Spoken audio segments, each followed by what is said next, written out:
का विषय है कि हमारे बीच में मुख्य अतिथि के रूप में प्रोफेसर नवीन चंद्र कोहली जी मौजूद हैं, जो कि कुलपति उत्तराखंड मुख्य विश्वविद्यालय है। मैं सर से निवेदन करूंगा कि सर आप यथास्थान बैठने की कृपा करेंगे और आप सभी से निवेदन करूंगा ताली के साथ स्वागत करेंगे। इसके बाद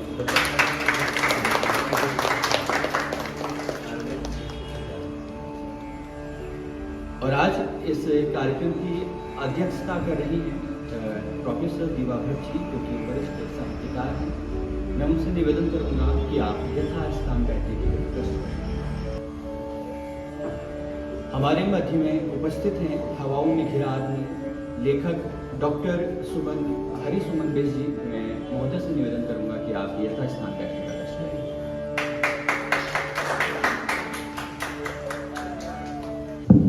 आइए इस कार्यक्रम की शुरुआत करते हैं, आगाज करते हैं। हमारे बीच में बहुत शालीनता से आप लोग बैठे हुए हैं, आए हुए हैं। मैं इसके लिए आपको प्रणाम निवेदित करता हूं। आज हमारे बीच में 20 वक्तव्य प्रस्तुत करेंगे प्रोफेसर शैले, जो कि वरिष्ठ कवि हैं, कथाकार हैं। मैं उनका इस मंच के माध्यम से स्वागत करता हूं। हमारे बीच में मौजूद हैं प्रोफेसर प्रभा पंत, जो कि सुपरिचित कवयित्री हैं और लेखिका हैं। आपका भी मैं इस मंच के माध्यम से हार्दिक धन्यवाद ज्ञापित करता हूँ। हमारे मध्य में प्रोफेसर शशांक शुक्ला जी, जो कि कथाकार हैं, आलोचक हैं। इस मंच के माध्यम से मैं आपका भी बहुत बहुत स्वागत और अभिनंदन करता हूँ। हमारे बीच में आज मुख्य वक्ता के रूप में डॉक्टर दिनेश कर्नाटक जी मौजूद हैं, जो कि वरिष्ठ कथाकार हैं।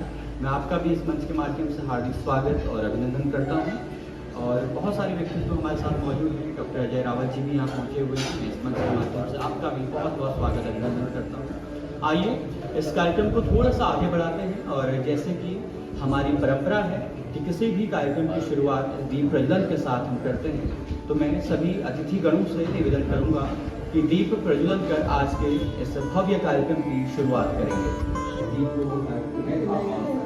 दीपक ज्योति नमोस्तुते, शुभम करो कल्याणम, आरोग्यम सकलम, देश बुद्धि विनाशाय, आत्मा ज्योति नमोस्तुते, आत्मा ज्योति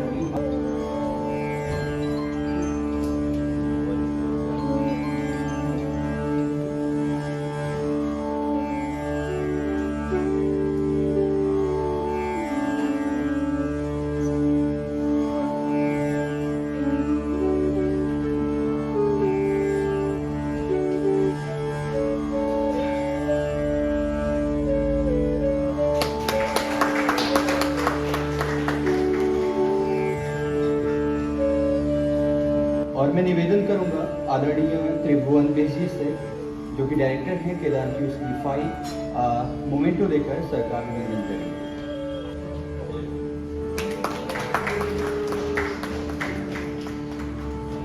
पूर्व मैं हेमा सिंह जी हमारे बीच में मौजूद हैं। मैं उनसे निवेदन करूंगा कि आप प्रोफेसर दिवाभर जी का अंगवस्त्र उड़ाकर स्वागत और अभिनंदन करेंगे।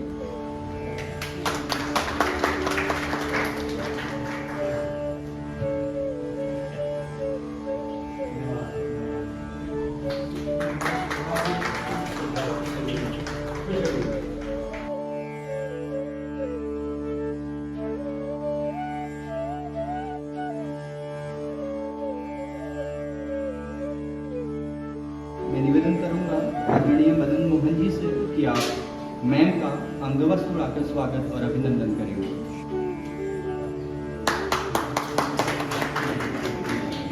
शुक्ला जी भी आए हुए हैं। मैं निवेदन करूंगा मोहित जोशी जी से कि उनका आप स्वागत और अभिनंदन करेंगे।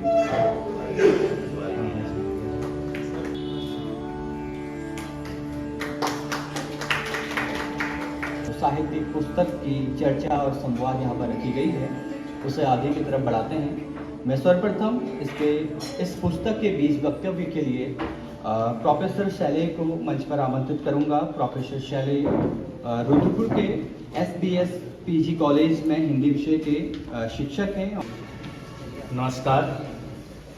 लेखक को नई पुस्तक की बधाई के साथ साथ मैं सर्वप्रथम मुख्य अतिथि महोदय को विशेष बड़े दिल की गहराई से एक बार फिर नमस्कार करना चाहता हूँ। बड़ा गर्व महसूस कर रहा हूँ उनकी उपस्थिति पर। मित्रों, ये बीज वक्तव्य मुझे देना है तो मुझे लगा कि भाई कोई बीज जिस मिट्टी में उगता है तो उस मिट्टी के प्रति कुछ आभार व्यक्त किया जाना चाहिए। और किस तरह वह बीज जो है वो पुष्पित पल्लवित हुआ है, किस तरह उसमें लाखों पत्तियां, हजारों फूल फल वो लदा हुआ सधा हुआ खड़ा है। तो मेरे इस आलेख में कहने का तात्पर्य है कि उनके इससे पहले के उपन्यासों का भी एक पहले थोड़ी हल्की निगाह है और उसके बाद फिर इस उपन्यास पर चर्चा है। तो मैं समय न गवाते हुए सीधे सीधे इस आलेख को पढ़ दे रहा हूँ। इसका शीर्षक है, आपके उपन्यास की एक महत्वपूर्ण पंक्ति है, उसको लेकर के मैंने लिखा है, समय, प्रकृति और मनुष्य अकेले अकेले नहीं चलते, हरिशमन बिष्ट। अब यह कोई नई बात नहीं रही कि कथाकार हरिशमन बिष्ट की रचनात्मकता का वितान जितना विस्तृत है उतना ही वह बहुआयामी और वैविध्यपूर्ण भी है।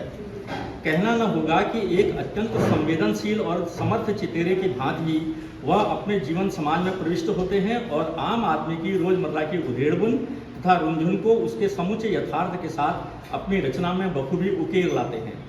उसके दैनंदिन बनते टूटते सपनों के साथ, उसके जीवट और सतत संघर्ष के साथ। गौरतलब है कि यहाँ वह अपने सामाजिकों के बीच के पारस्परिक संबंधों, अंतर संबंधों और साथ ही उनके अंतर विरोधों की गहरी पड़ताल भी करते चलते हैं।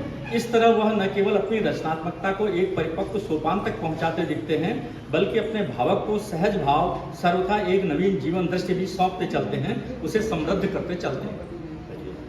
जिस सद्यः प्रकाशित उपन्यास हवाओं में घिरा आदमी को आज विमर्श के केंद्र में रखा गया है, उसके पृष्ठ 112 पर एक महत्वपूर्ण पंक्ति है, किसी राजनीतिक व्यक्ति के घर जाना आसान नहीं, हिम्मत चाहिए।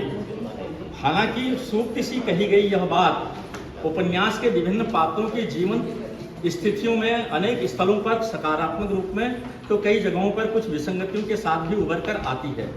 तथापि मेरा अपना मानना है कि प्रथमता और अंततः भी राजनीति ही किसी भी समाज व्यवस्था को संचालित करने की निर्णायक शक्ति होती है।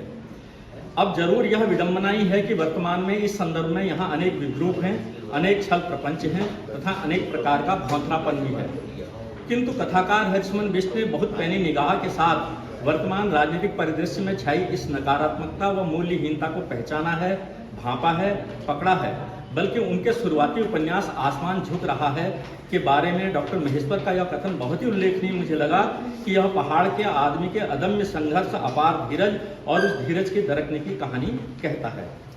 तालाब के बधे जल जैसी पहाड़ी जिंदगी के स्थिर धरातल को बेधती हुई विद्रोह की नुकीली किरण भीतर के अंधेरे को चीरकर स्थिर पानी की तमाम सतहों को नंगा करते चली जाती है।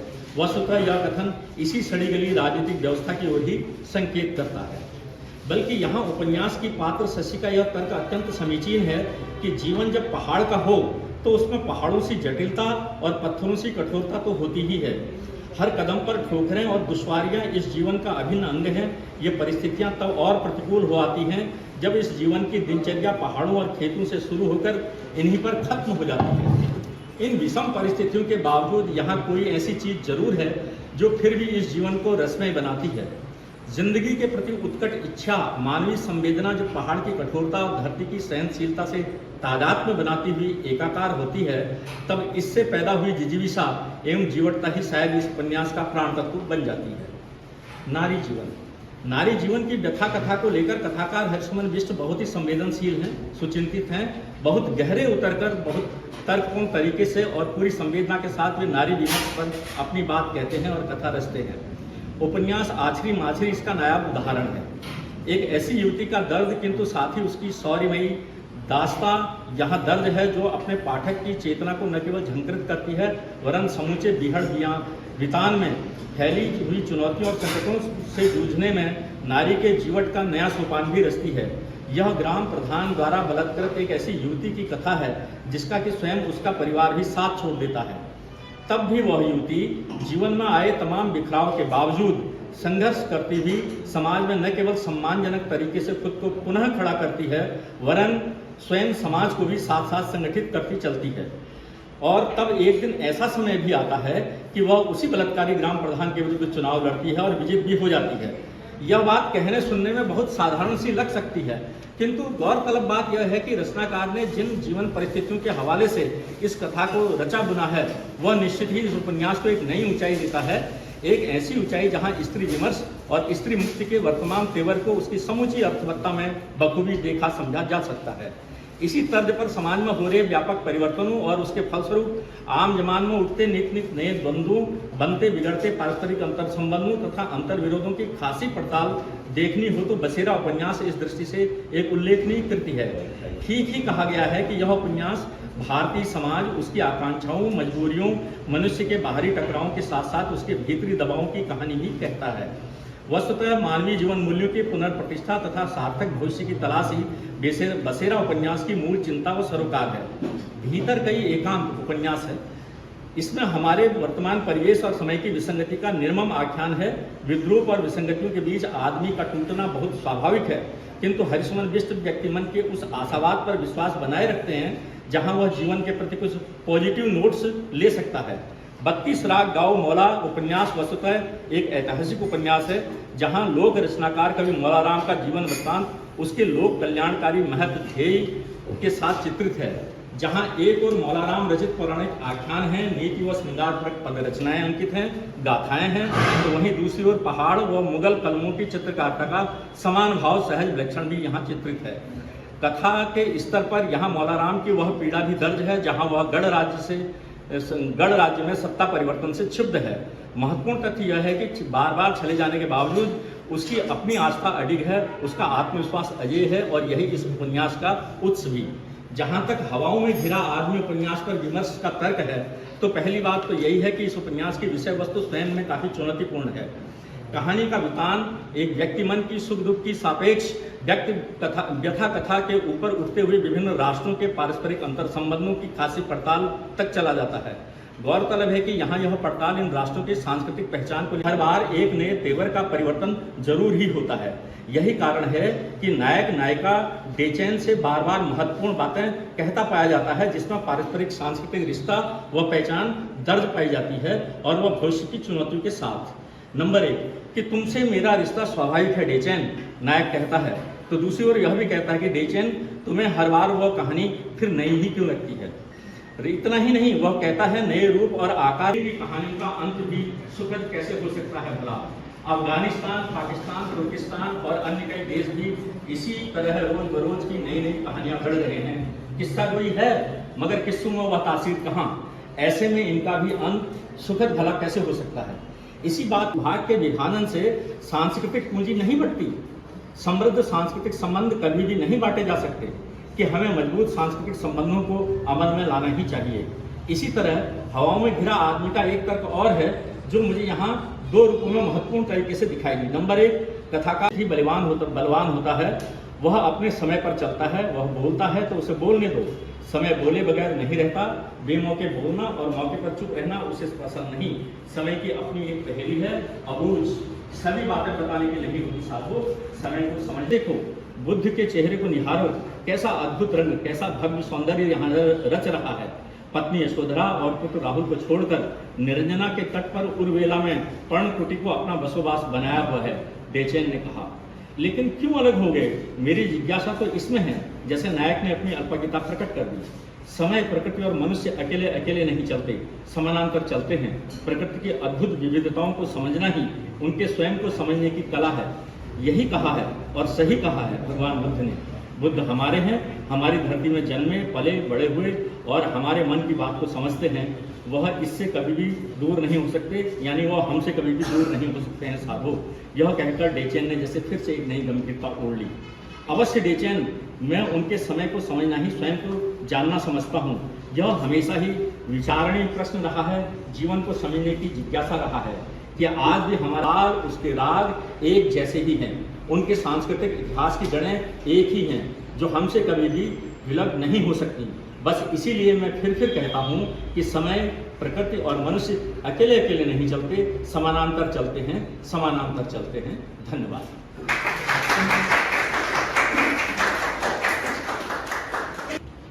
धन्यवाद प्रोफेसर शैलेश जी। एक शानदार व्यक्तित्व आपने भी देखा, सुना।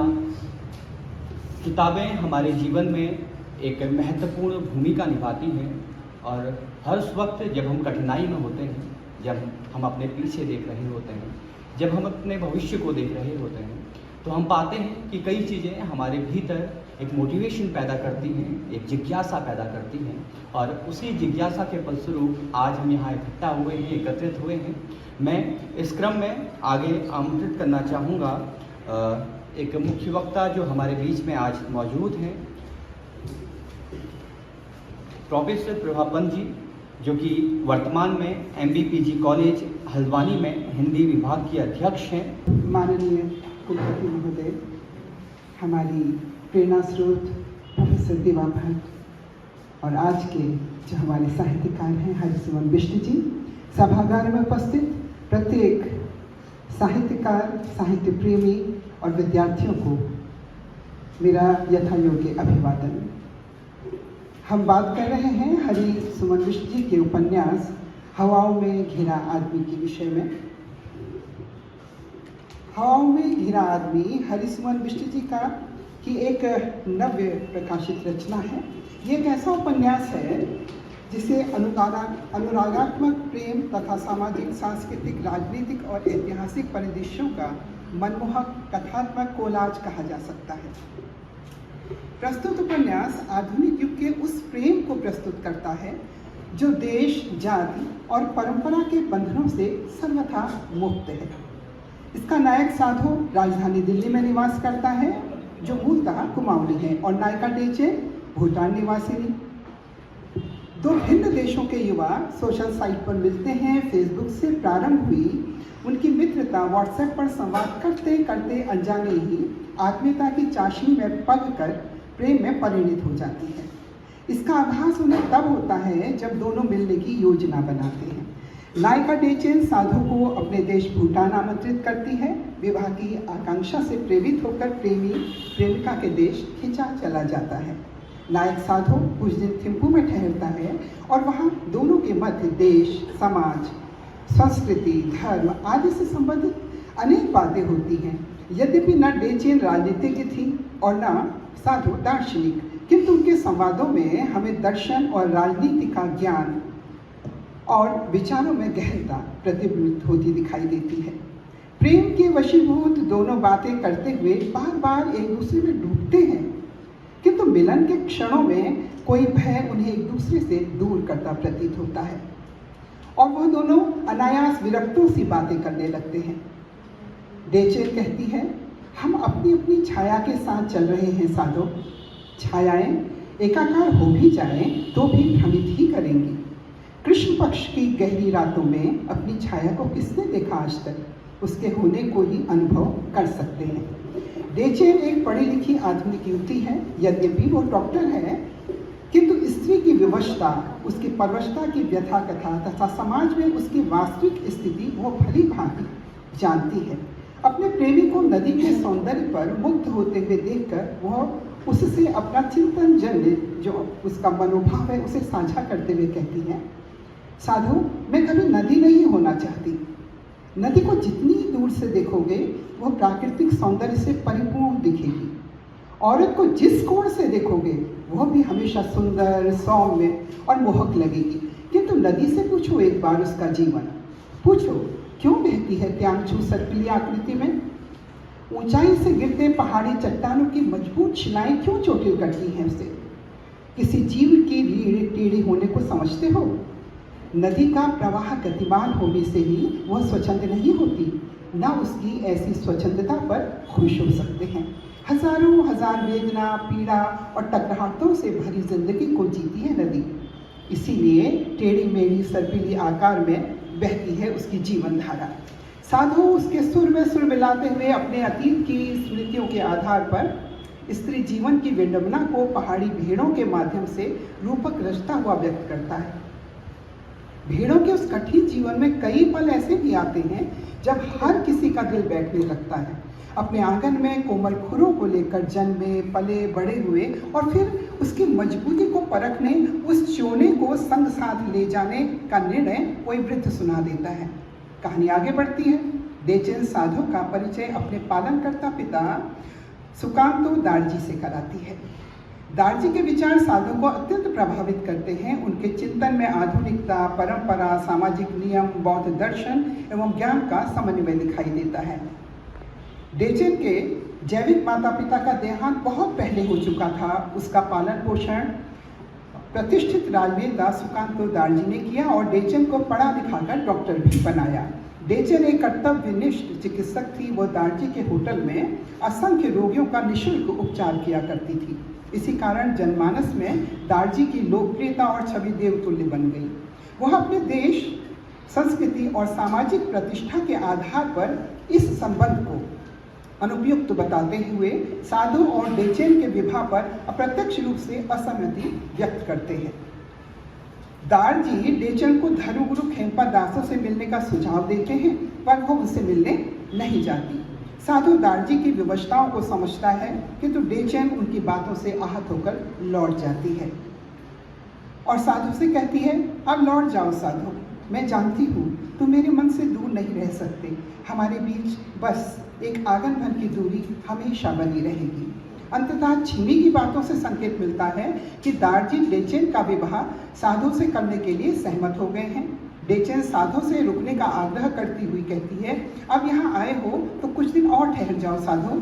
मेरे पिता दार्जी सुकांतो कह रहे हैं, अब रुक जाओ। और मेरी माँ भी एक जोड़ा केरा और किरा में मुझे सजी देखकर संतुष्टि की अनुभूति कर लेगी। साधु की आंखों में विवाह के सुखद, कोमल और शांतिमय दृश्यों के साथ उपन्यास का समापन हो जाता है। भाषा शैली की दृष्टि से जब हम इसे देखते हैं तो हवाओं में घिरा आदमी उपन्यास की भाषा सरल, सहजग्राही, प्रवाहपूर्ण तथा काव्यात्मक सौंदर्य से युक्त है। शुरुआत में हम देखते हैं मौसम धीरे धीरे सर्द होता जा रहा था। मील के पत्थर की अपनी चमक थी। उसे देखकर लगा थिम्पू पहुंचने से पहले ही पहाड़ी और सड़क के बीच की दूरी को बर्फ भर देगी। कुमाऊनी तथा भूटानी शब्दों का प्रयोग तथा स्थानीय शब्दों का अर्थ पाठक के मन में उपन्यास के प्रति उत्सुकता और आत्मीयता जागृत करता है। अलंकारिक, दार्शनिक, भावात्मक, प्रतीकात्मक और बिंबात्मक शैली ने उपन्यास को अत्यंत आकर्षक एवं मनमोहक बना दिया है। एक कोट मुझे बहुत प्यारा लगा, वो मैंने यहाँ लिखा है, खिड़की के पल्लों से धूप कमरे में चली आई थी। उसका आना रोज के जैसा नहीं था। वो नन्ही शिशु की भांति घुटनों के बल चल कर आई और रंगीन संगमरमर के फर्श पर पसर चुकी थी। एक स्थान पर कहते हैं, उसने मेरी निगाहों से भी कोमल रेशमी वोंचू पहनी हुई थी। डेचन के वार्तालाप के मध्य कौवे के माध्यम से राजनीति और राजनेता के स्वभाव पर प्रहार करते हुए साधु कहता है, लोकतंत्र में जो ऊंचा बोलेगा और अधिक काँव काँव करेगा वही नेता होता है। यह वही है, इसकी प्रवृत्ति भी ठीक वैसी ही है। अपनी ग्रीवा को घुमाना और रह रहकर जिस खंभे पर बैठा है उसे ही चोंच मार मार कर घायल कर रहा है।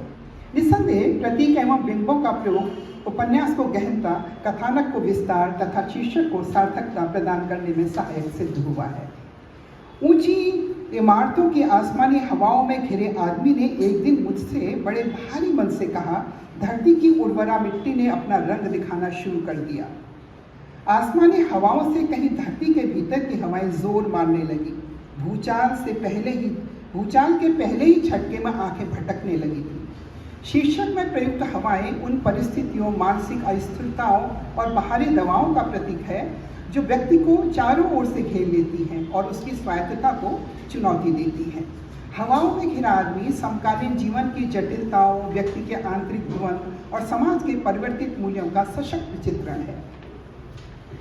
संक्षेप में हम कह सकते हैं कि हवाओं में घिरा आदमी उपन्यास प्रेम, संस्कृति, दर्शन और मानवीय संवेदना का संगम है।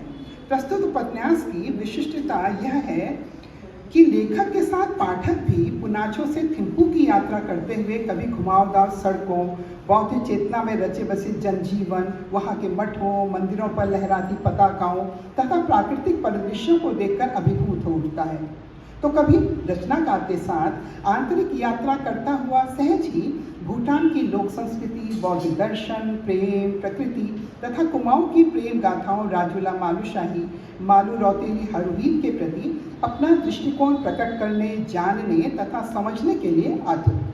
भूटानी लोक जीवन में लोसर उत्सव का वर्णन, वहाँ के परिधान केरा, वहाँ के व्यंजन होंटी, गल पकौड़े, छाकू, चावल या मडवे का भात, कूटो, सामान्य आकार की रोटी, पुली, बड़े आकार की रोटी, सिल्दू, पटोदा, जौ, मंडुआ का सत्तू, छामा, दाल, सब्जी आदि की जानकारी उपन्यास को सांस्कृतिक दृष्टि से समृद्ध करती है। इनके कथ्य के संबंध में जयप्रकाश मानव का कथन उल्लेखनीय मुझे प्रतीत हुआ। कथ्य की मौलिकता इसकी भूटानी पृष्ठभूमि है, जो हिंदी साहित्य में दुर्लभ है।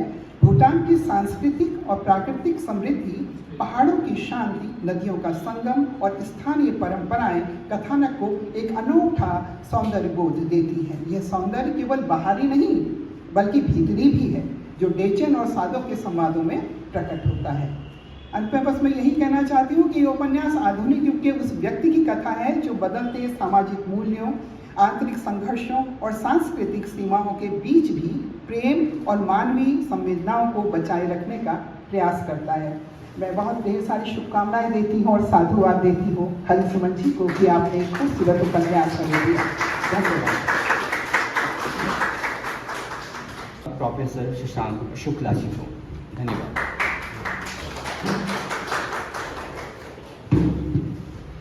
धन्यवाद। कार्यक्रम के मुख्य अतिथि माननीय कुलपति जी प्रोफेसर नवीन चंद लोनी सर, अध्यक्षता कर रही वरिष्ठ साहित्यकार प्रोफेसर दिवा भट्ट मैडम, इस कार्यक्रम के सूत्रधार और पुस्तक के लेखक आदरणीय डॉक्टर हरिसुमन बिष्ट जी, हमारे मध्य उपस्थित professor Shailesh ji, professor Prabha Pant madam, मेरे आत्मीय दिनेश कर्नाटक जी, अजय रावत जी और अन्य गणमान्य अतिथि जो यहाँ उपस्थित हैं, मैं सभी को नमस्कार करता हूँ, सभी को प्रणाम निवेदित करता हूँ।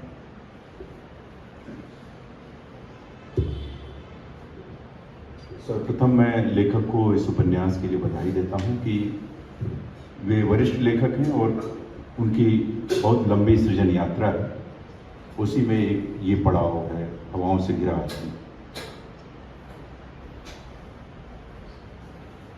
अभी प्रभा पंत मैडम ने और शैलेश जी ने इस उपन्यास पर चर्चा की। प्रभा मैडम ने बहुत विस्तार से बातें रख दी हैं, कुछ बातें जो मुझे कहनी थी वो भी उन्होंने कह दी हैं, क्योंकि उस विस्तार में छोटा उपन्यास है, अगर फिर संख्या की दृष्टि से देखें तो बहुत सी चीज़ें आ गई हैं उसमें। फिर भी कुछ बातें मैं रखूँगा अपनी ओर से, कुछ चीज़ें कहना चाहता हूँ उस पर।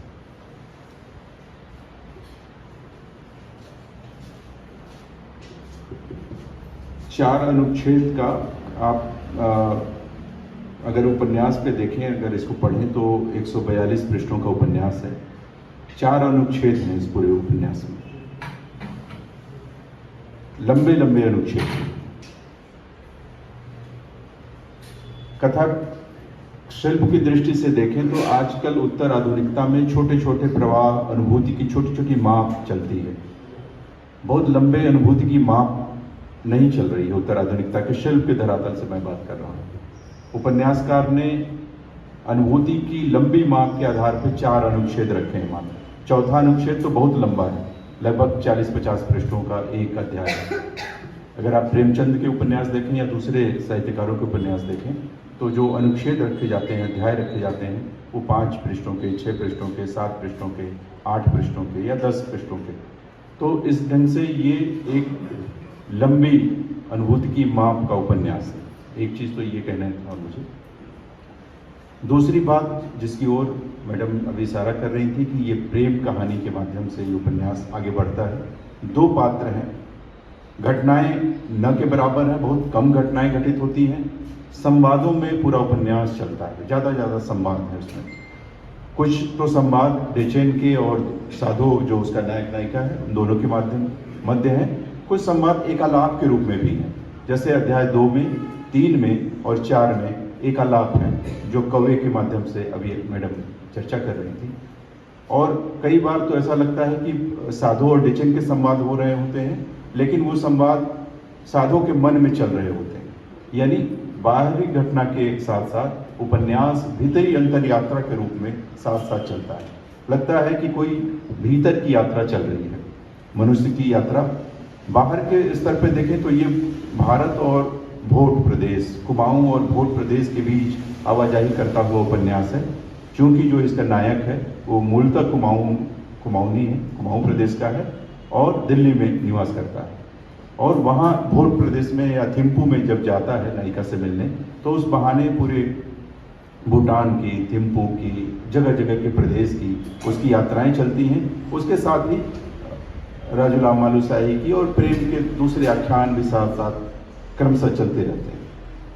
सांस्कृतिक रूप में अगर आप देखें तो इसे संस्कृति परक उपन्यास कह लें, प्रेम परक उपन्यास कह लें, लेकिन कोई एक पक्ष पूरी तरह से नहीं है। अगर आप इसको प्रेम उपन्यास कह देंगे तो भी शायद पूरी बात बनेगी नहीं। इसे सांस्कृतिक उपन्यास कह देंगे तो भी यह अधूरा सत्य होगा। इसे चूंकि राजनीति पे बहुत गहरी टिप्पणी लेखक की है, ऐसा लगता है जिसे राजनीतिक ढंग से विचार किया जा रहा हो। पड़ोसी देशों पर एक राजनीतिक की तरह ही या राजनीतिक विश्लेषण की तरह की टिप्पणियां हैं। पाकिस्तान पर टिप्पणी है, पड़ोसी देशों पर टिप्पणियां हैं, लेकिन फिर भी वो एक सचेत नागरिक का जागृत विवेक बोध है जो बार बार उपन्यास में अपने अपने ढंग से होता है। तो अगर आप इसके शिल्प के धरातल से देखें, कथ्य के धरातल से देखें तो थोड़ा जटिल उपन्यास है। काफ़ी पाठकीय दृष्टि से धैर्य और समर्पण की मांग करता है। अनायास है, और खैर कोई भी अच्छी रचना होती है एक बार में वो समझ में नहीं आती या पूरी तरह से अपने अर्थ का संधान नहीं करती है। हवाओं से घिरा आदमी उपन्यास के साथ भी ये है कि आपको थोड़े ठहर कर पढ़ने की मांग ये उपन्यास करता है। पूरे उपन्यास में 2 बार हवाओं से घिरे आदमी का जिक्र आता है, एक अंत में और एक पृष्ठ संख्या 42 पर, जब वो कहता है कि ये हवाओं से घिरा आदमी जीवन की रंगीनी को देख रहा है। पहली बार 42 पृष्ठ पर ये वाक्य आता है और एक बार लास्ट में आता है कि हवा कौन सी है, तो लेखक ने कहा है साधों के माध्यम से कि ये जीवन की हवा है, जीवन की हवाओं से घिरा आदमी। पूरा पदबंध ये 2 बार ही प्रयुक्त हुआ है। मैं खोज रहा था कि वो पदबंध मिल जाए, वो शीर्षक मिल जाए, तो मुझे लास्ट तक जाते जाते मिला और उसमें साफ लेखक ने संकेत किया है कि जीवन की हवाओं से घिरा आदमी। अब जीवन क्या है कि व्यक्ति के स्तर पर बहुत ज़्यादा, मैंने पहले भी संकेत किया कि जीवन चल रहा है। हमारी आज की जो पूरी यात्रा है वो व्यक्तिक होते हुए भी, जिसकी ओर आदरणीय शैलेश जी ने संकेत किया कि मनुष्य, प्रकृति और जीवन अकेले अकेले नहीं चलते बल्कि समानांतर रूप में चलते हैं, जैसा कि उपन्यास में ये पंक्ति आई हुई है। तो व्यक्तिक ढंग से चलता हुआ उपन्यास, नायक नायिका और प्रेम के पक्ष में अगर आप देखें तो प्रेम हमेशा वैयक्तिक होता है, उसके प्रेम की प्रकृति ही वैयक्तिक धरातल पर होती है, लेकिन उसको लेखक ने तोड़ा है, बार बार उसको सामाजिक रूप से अंतर्मुखी प्रेम को बहिर्मुखी बनाने का उपक्रम बार बार उपन्यासकार करता चलता है। नहीं तो अगर ऐसा उपक्रम नहीं होता तो शायद ये मूलतः प्रेम का उपन्यास होता है, लेकिन लेखक की ये दृष्टि थी कि शायद केवल व्यक्तिक ढंग से प्रेम उपन्यास लिखने से शायद सामाजिक ढंग की, सामाजिकता की, समाज के यथार्थ का बोध नहीं हो सकता था। इसलिए बार बार वो आवाजाही चलती रहती है, व्यक्तिकता से सामाजिकता, प्रेम से सांस्कृतिक, दोनों ढंग से। हालांकि प्रेम भी अपने ढंग की एक संस्कृति ही है, तो इस ढंग से ये उपन्यास चलता है। जो महत्वपूर्ण बात इस उपन्यास के संदर्भ में है वो ये कि लेखक का अपना जो विवेक है या बोध है वो उपन्यास में साथ साथ चलता है। ढेर सारे सूत्र कथन जो एक परिष्कृत पाठक को थोड़े से बांधते हैं या उसे आंदोलित करते हैं या उसे आनंदित करते हैं। अभी कुछ सूत्र वाक्यों का कथन आदरणीय दोनों वक्ताओं ने किया, जिसमें कुछ चीज़ें आ गई, जैसे मैं नदी नहीं होना चाहती, जैसे नायिका का वो कथन था, या डेचेन का कथन। 108 स्तूपों की बात हुई है जो जिसे डेचेन देख रहा है। नायिका कहती है कि इन्हीं 108 स्तूपों में मेरी माँ भी है। वो 108 जो पत्थर हैं वो एक तरह से पूरी नींव है पूरी सभ्यता संस्कृति की जड़ों को देखने, तलाशने। ये पूरी एक सांस्कृतिक यात्रा के रूप में उपन्यास चलता है और लेखक की जो पूरी यात्रा है वो उसी यात्रा, संस्कृति की यात्रा है, मन की अंतर यात्रा है। हम जिस उत्तर आधुनिकता में जिस समय हम जी रहे हैं, जो हमारा अपना समय है, वो बहुत उथल पुथल का समय है। इसमें हमारे ऊपर बहुत से दबाव है। ये दबाव हम व्यक्तिगत जीवन में भी अगर हैं तो हमारे ऊपर बहुत से दबाव है। हम सब लोग एक गहरे राजनीतिक दबाव में भी हैं, धर्म के दबाव में भी। उपन्यास के अंत में धर्म और राजनीति का भी द्वंद्व आपको देखने को मिलेगा। और एक कथन है कि धर्म को लेकर एक कथन है जिसको कोशिश करूंगा तो वो मैंने कहीं नोट किया था यहाँ पर कि धर्म और राजनीति को लेकर एक विमर्श है। सुकांतो दोरजी जो उसके डिचन के पिता हैं, उनका जो व्यक्तित्व आता है राजनीतिक व्यक्तित्व के रूप में, लेकिन सारा कुछ है विमर्श के रूप में है। नाटक का भी प्रभाव है, संवादों में उपन्यास चलता है। कोई घटनाएं, जैसा कि मैंने पहले भी कहा, घटनाएं नहीं है। जैसे राजनीतिक उपन्यास भी अगर हम इसको कहें, धार्मिक उपन्यास भी कहें, तो केवल विमर्श के रूप में आई हैं चीजें, कोई घटना नहीं है। जैसे अगर उनको दोरजी सुकांतो को राजनीतिक व्यक्तित्व कहा गया है, लेकिन किसी घटनाक्रम का उल्लेख नहीं है, कोई इवेंट नहीं है, कोई घटित हो रही घटनाएं नहीं है, केवल सूचना है, कही गई है। तो ये पूरा उपन्यास एक तरह से विमर्श का उपन्यास है, मन की अंतर यात्रा का उपन्यास है, और ढेर सारे लेखक के अपने जीवन बोध का उपन्यास है। बहुत से सूत्र वाक्य हैं जो आते हैं, बीच बीच में आते हैं, और चाणक्य की नीति का सूत्र वाक्य आएगा या दूसरे सुप्त कथन आएंगे। बौद्ध दर्शन का तो अपना प्रभाव है ही, और बार बार जीवन के इस उथल पुथल, मन की अंतर यात्रा के उथल पुथल के समानांतर बुद्ध का व्यक्तित्व बार बार हमारे सामने खड़ा हो जाता है।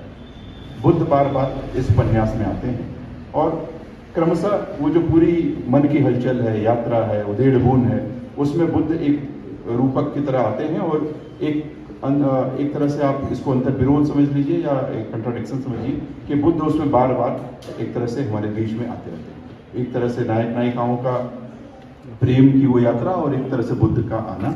तो एक तरह से कई इन जटिल परिवेश के बीच में और जटिल शिल्प के बीच में, मैं साफ तौर पे अगर कहूँ कि इसका जो शिल्प है वो थोड़ी जटिल है, और गहन पाठकीय समर्पण की मांग के साथ ये उपन्यास पाठक के सामने आता है।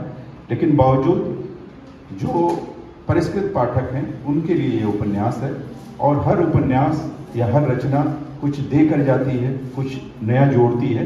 तो अपने ढंग से ये उपन्यास भी हिंदी साहित्य में कुछ शिल्प के धरातल पर, कुछ कथ्य के धरातल पर नया देकर जाएगा, ऐसी शुभकामनाएं हैं।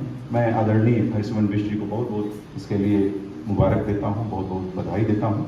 और कुछ इन्हीं टिप्पणियों के साथ मैंने कुछ नोट किया था, जिसको पढ़ने से ज़्यादा मुझे लगा कि बातचीत आपके साथ कर ली जाए, क्योंकि विस्तार से मैडम ने बात कर दी थी। तो मैं बस इन्हीं कुछ शब्दों के साथ आदरणीय हरिसुमन जी को बहुत बहुत धन्यवाद देता हूँ कि उन्होंने मुझे यहाँ बुलाया। धन्यवाद। सभागार में उपस्थित सभी साहित्य से जुड़े हुए हमारे साहित्यकार और सभी प्रबुद्धजनों को मेरा प्रणाम।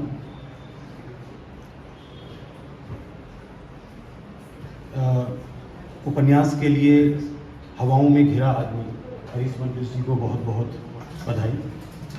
मैं देख रहा था आपकी सूची में आपका 10वां उपन्यास है ये।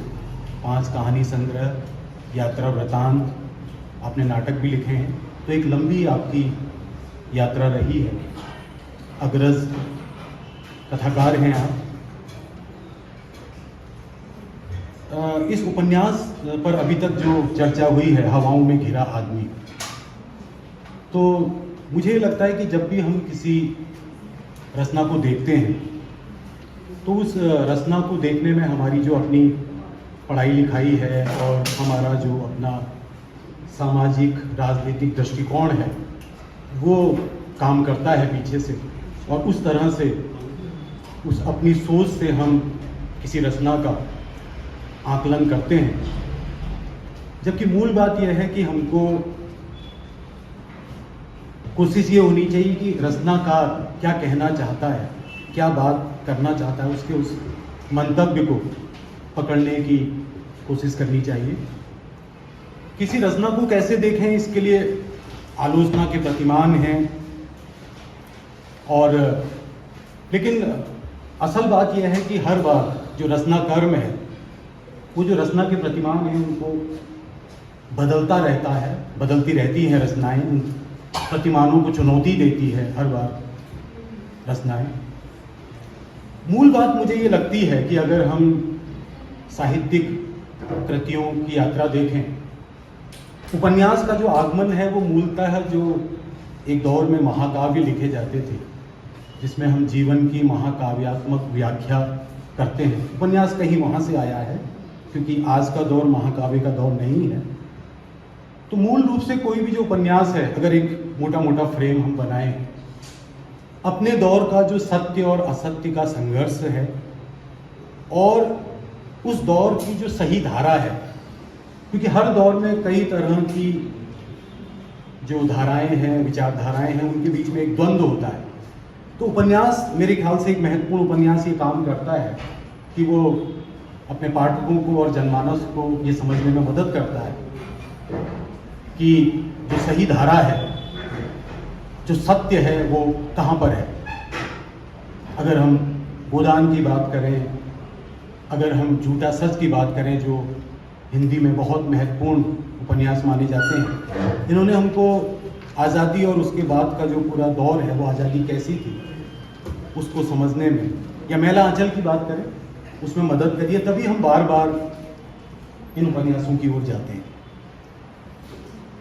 इस उपन्यास की जो बात है तो मुझे तो मूल रूप से ये जो उपन्यास है, जैसे पूर्व के वक्ताओं ने कहा कि एक इसकी जो संरचना है वो बहुत सहज और आसान संरचना नहीं है, लेकिन मुझे फिर ये मेरी पढ़त लिखत का मामला है, तो मुझे ये एक तरह से काव्यात्मक, आप कहें कि जो काव्य विधा है या जो कविता है उससे प्रेरित ये उपन्यास लगा। मतलब मैंने इसको एक तरह से पूरे एक कविता की तरह इस उपन्यास को देखा और मुझे ये लगता है कि ये और इसमें एक गहरी सांकेतिकताएं हैं। कई जगह ये उपन्यास अपने को खोलता है, प्रकट करता है, और बहुत सी जगह इसमें सांकेतिकता है जिसको आपको डिकोड करना होता है। और साहित्य के बारे में तो वैसे भी हम ये कहते हैं कि जो साहित्य का लोकतंत्र है उसमें हर एक पाठक उसको अपने तरह से समझने के लिए और उसकी तथ्यात्मक रूप से व्याख्या कर सकता है। तो जब मैं इस उपन्यास के शीर्षक को डिकोड करने की कोशिश कर रहा था, तो लेखक ने हवाओं का जिक्र किया है। तो हवाएं कई प्रकार की होती हैं और लेखक ने तूफान का जिक्र नहीं किया। इसका मतलब यह है कि कहीं ना कहीं ये जो हवाएं हैं जिसकी ओर आदरणीय शुक्ला जी ने भी जिक्र किया, वो जीवन की हवाएं हैं। अलग अलग भूगोल में जिस तरह की विचारधाराएं, जिस तरह के सांस्कृतिक, सामाजिक या राजनीतिक चेतना चल रही है, वो हवाओं का जो द्वंद्व है वो कहीं ना कहीं हम इस उपन्यास में देखते हैं। दूसरी बात यह है कि एक रचनाकार होने के नाते और लेखक होने के नाते मुझे बड़ी जिज्ञासा होती है कि कोई भी रचना लिखी गई है तो उसका फ्रेम कैसा है, लेखक ने उसको किस तरह से अपनी कहानी को कहने के लिए एक फ्रेम का चुनाव किया है। तो जब हम इस उपन्यास को पढ़ते हैं तो हम जब इसकी शुरुआत करते हैं तो भूटान इसके केंद्र में है, तो मुझे वहाँ भी एक गहरी सांकेतिकता लगती है, क्योंकि भूटान वो देश है हमारे ठीक बगल में। लेखक ने भूटान को क्यों चुना? हमारे जो देश हैं, चाहे वो भारत है, चाहे पाकिस्तान है, चाहे बांग्लादेश है, मैं इसका अर्थ लेता हूँ और मैं उस सांकेतिकता में वहाँ तक पहुँचना चाहता हूँ। वो एक ऐसा देश है जो ग्रॉस नेशनल हैप्पीनेस की बात करता है। वो चाहता है कि उसके केंद्र में जो उसके नागरिक हैं वो खुश हों, वो प्रसन्न हों, उसको महत्व देता है। दूसरा, वो पर्यावरण को केंद्र में रखता है। वो कार्बन नेगेटिव, जो मेरे ख्याल से 3 देश हैं उनमें से एक है। और मैं भूटान के बारे में एक चीज़ और देख रहा था, पता नहीं वो सही है या गलत है। अपने वहाँ आने के शायद वो उसके वहाँ तो जाना भी मुश्किल है, शायद हर एक आदमी जा भी नहीं सकता।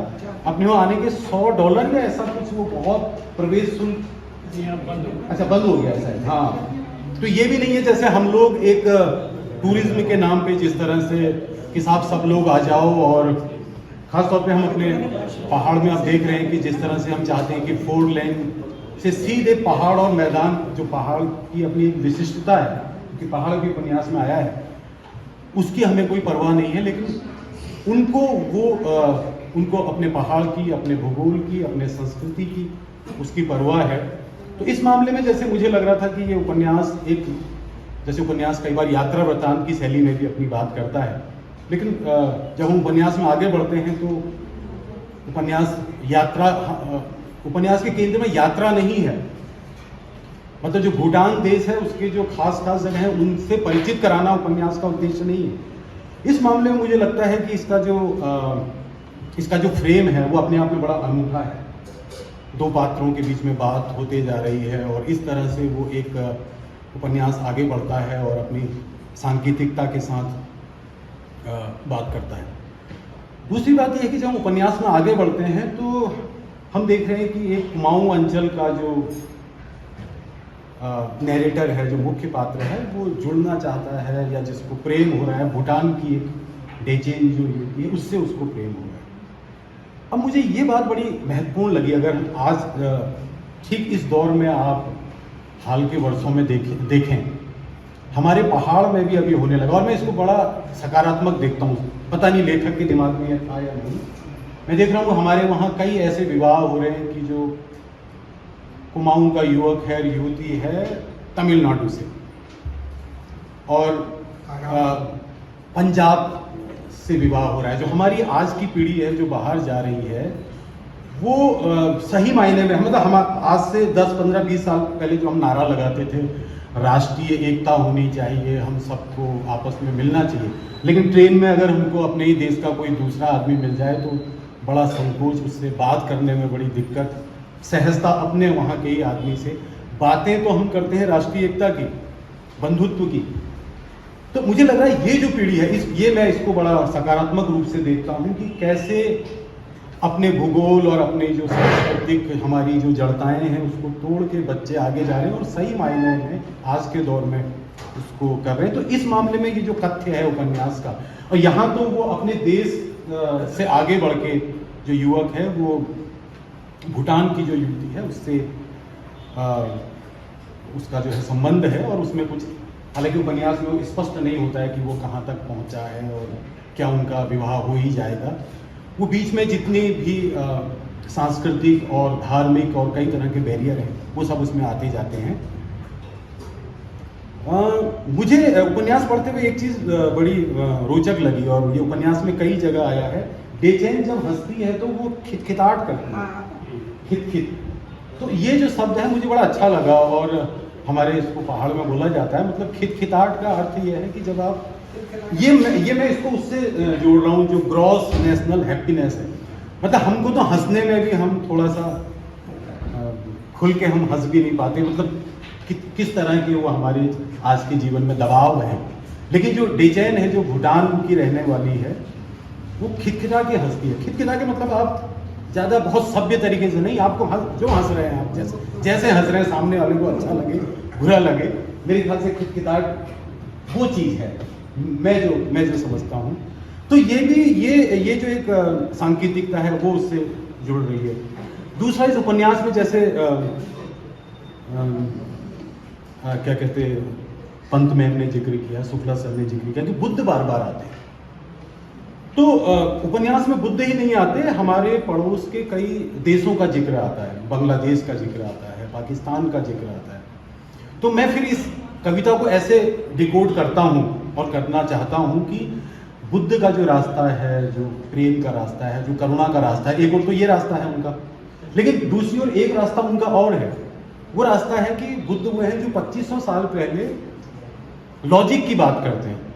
वो कहते हैं जीवन में दुख है तो उसका समाधान है, उसका समाधान तर्क से या मतलब वो पहले एक वैज्ञानिक दृष्टिकोण के आदमी हैं। तो मुझे लगता है कि ये जो उपन्यास है ये हमको ये बताना चाहता है कि अगर हम ये दौर देख रहे हैं, धर्म की खूब बातें हैं, अच्छी बातें हैं, होनी चाहिए, लेकिन एक सतर्कता भी जरूरी है। जो सतर्कता हमें 2500 साल पहले बुद्ध के जीवन दर्शन में दिखाई देती है। तो अगर हमें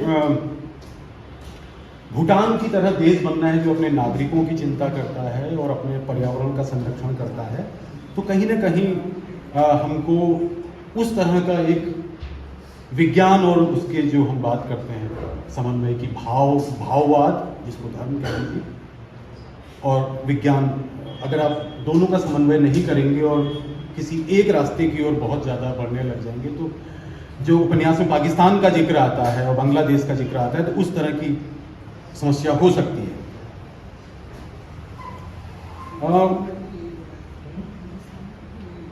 इस दृष्टि से मुझे लगता है कि ये जो उपन्यास है, ये जो मैं कह रहा हूँ कि एक काव्यात्मक अंदाज का उपन्यास है, और एक पाठक के सामने ये मौका उपलब्ध कराता है कि वो उसको अपने तरह से डिकोड करे, अपनी समझ के साथ करे, और फिर जो लेखक कुछ संकेत दे रहा है उनके साथ आगे बढ़े। तो इस तरह से कि सभ्यता विमर्श का उपन्यास भी हो जाता है। और जैसे मैंने अपनी बातचीत की शुरुआत में ही कहा था कि उपन्यास का एक बहुत बड़ा दायित्व है। उपन्यास की प्रासंगिकता तभी है, या जो एक हमारे पूरे साहित्य में एक बहस रही है कि साहित्य कला के लिए, कि हमने कोई कलात्मक कृति का सर्जन कर दिया है, या जो हमारे समय के सामाजिक राजनीतिक सवाल हैं और उन सवालों से जो हमें सही दृष्टि, सही रास्ता निकालना है।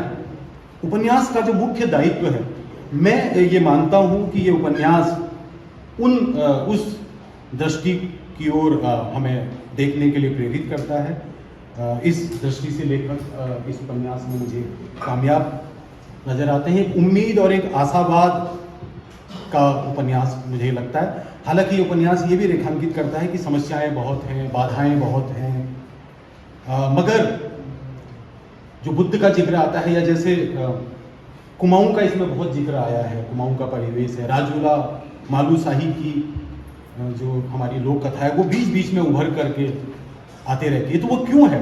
तो उपन्यास इस बात को दिखाता है कि अंततः समन्वय ही करना होगा, आपको विविधताओं का समन्वय करना होगा। एक बात और मुझे कहनी है, उसके बाद मैं अपनी बात को समाप्त करता हूँ। इस उपन्यास में जो धर्मनिरपेक्षता है, और जब पाकिस्तान और इस तरह का जिक्र आ रहा है, वो भी इस उपन्यास में जिक्र हुआ है।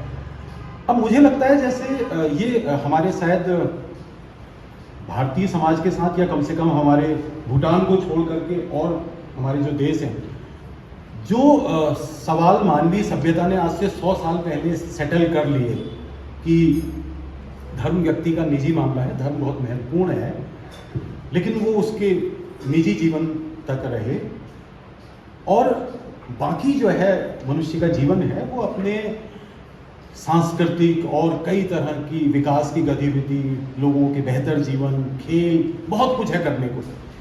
तो मेरे ख्याल से एक ये उपन्यास उस ओर भी इशारा करता है कि कैसे हमारे जो राजनीतिक विमर्श हैं, जहाँ से निकल करके हमें आगे बढ़ना चाहिए था, आगे की हमें छलांग हमारे भारतीय समाज को लगानी चाहिए। हमारी उस विडंबना को भी दिखाता है कि हम बार बार उन्हीं बहसों में उलझे हुए हैं। तो इस तरह से ये जो संकेतों के रूप में ही मैंने अपनी बात कही है, संकेतों के रूप में ही मैंने उपन्यास से चीज़ें ग्रहण की है। तो मैं बहुत बहुत बधाई देता हूँ हरिसमन बिष्ट जी को। धन्यवाद। तो अब जब इतना करीब आदमी होता है तो कहना बड़ा मुश्किल होता है उसके बारे में। तो मैं थोड़ा सा जो अभी ये भोजन बना है, मानसिक भोजन है सारा मेरे नजर में ये। मैं एक तो इसमें चैलेंज ये रहा होगा, मैं अनुमान लगा रहा हूँ उपन्यास कि ये जो पूरा भूटान और सिक्किम का एरिया है, हमारे बीच में इतिहास के विद्वान बैठे हुए, ये वज्रयानी बौद्धों का इलाका है। 3 ब्रांचेस निकलती हैं बुद्ध धर्म से। थेरवाद निकलती है, तो थेरवादी जो है उनकी जर्नी होती है श्रीलंका होते हुए पूर्वी एशिया की तरफ। एक उनकी ब्रांच निकलती है महायान, महायानी उस वेस्ट वो हिमालय के पश्चिम से पे जाते हैं, वो चीन और कोरिया तक पहुँचते हैं और फिर आगे जापान तक जाते हैं। और फिर एक ब्रांच है वज्रयानी की, वो जरा ज़्यादा कठोर थे, उन्होंने मुश्किल रास्ता चुना, वो सिक्किम, भूटान, तिब्बत का था। तो ये वज्रयानी बौद्धों के देश की एक तरह से कहानी है। तो इस पर लिखना ही थोड़ा मुश्किल सा काम था, लेकिन मैंने लिखा, चैलेंज लिया, और मतलब एक उपन्यास आया, एक नई तरह की थीम को लेकर के।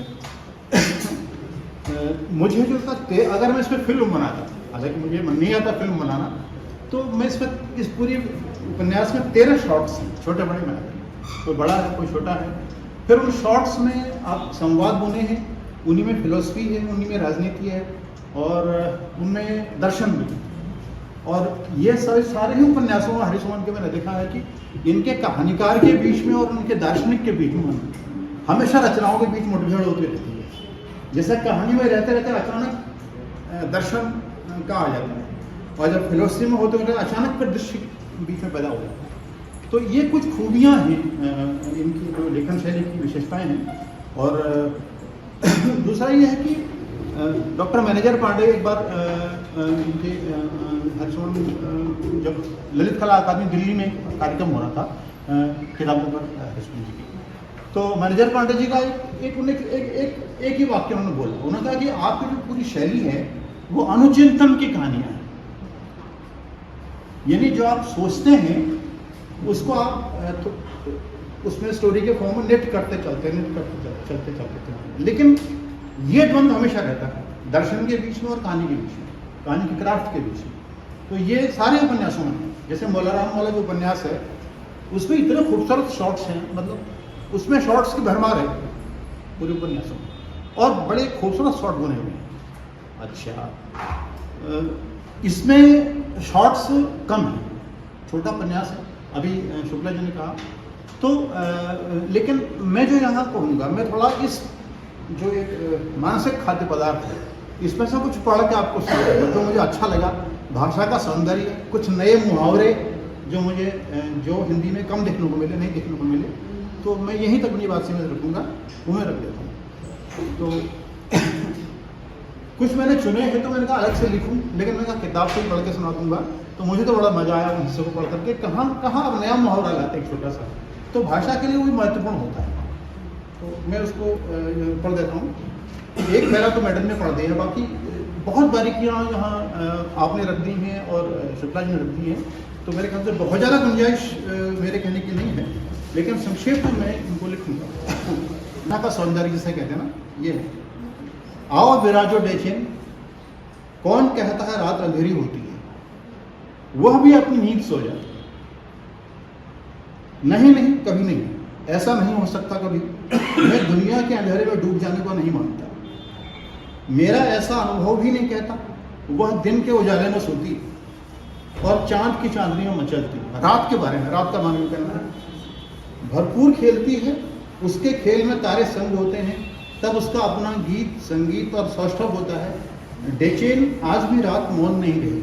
वह बोलेगी, दीवारें सुनेंगी, पाँवों से सिर तक और सिर से पाँवों तक सुगंधित लेप लगाएगी, तो तन मन और यह कमरा महक उठेगा। फिर वह होंठ हिलाएगी, मैं उसके कंठ किससे सुनूंगा।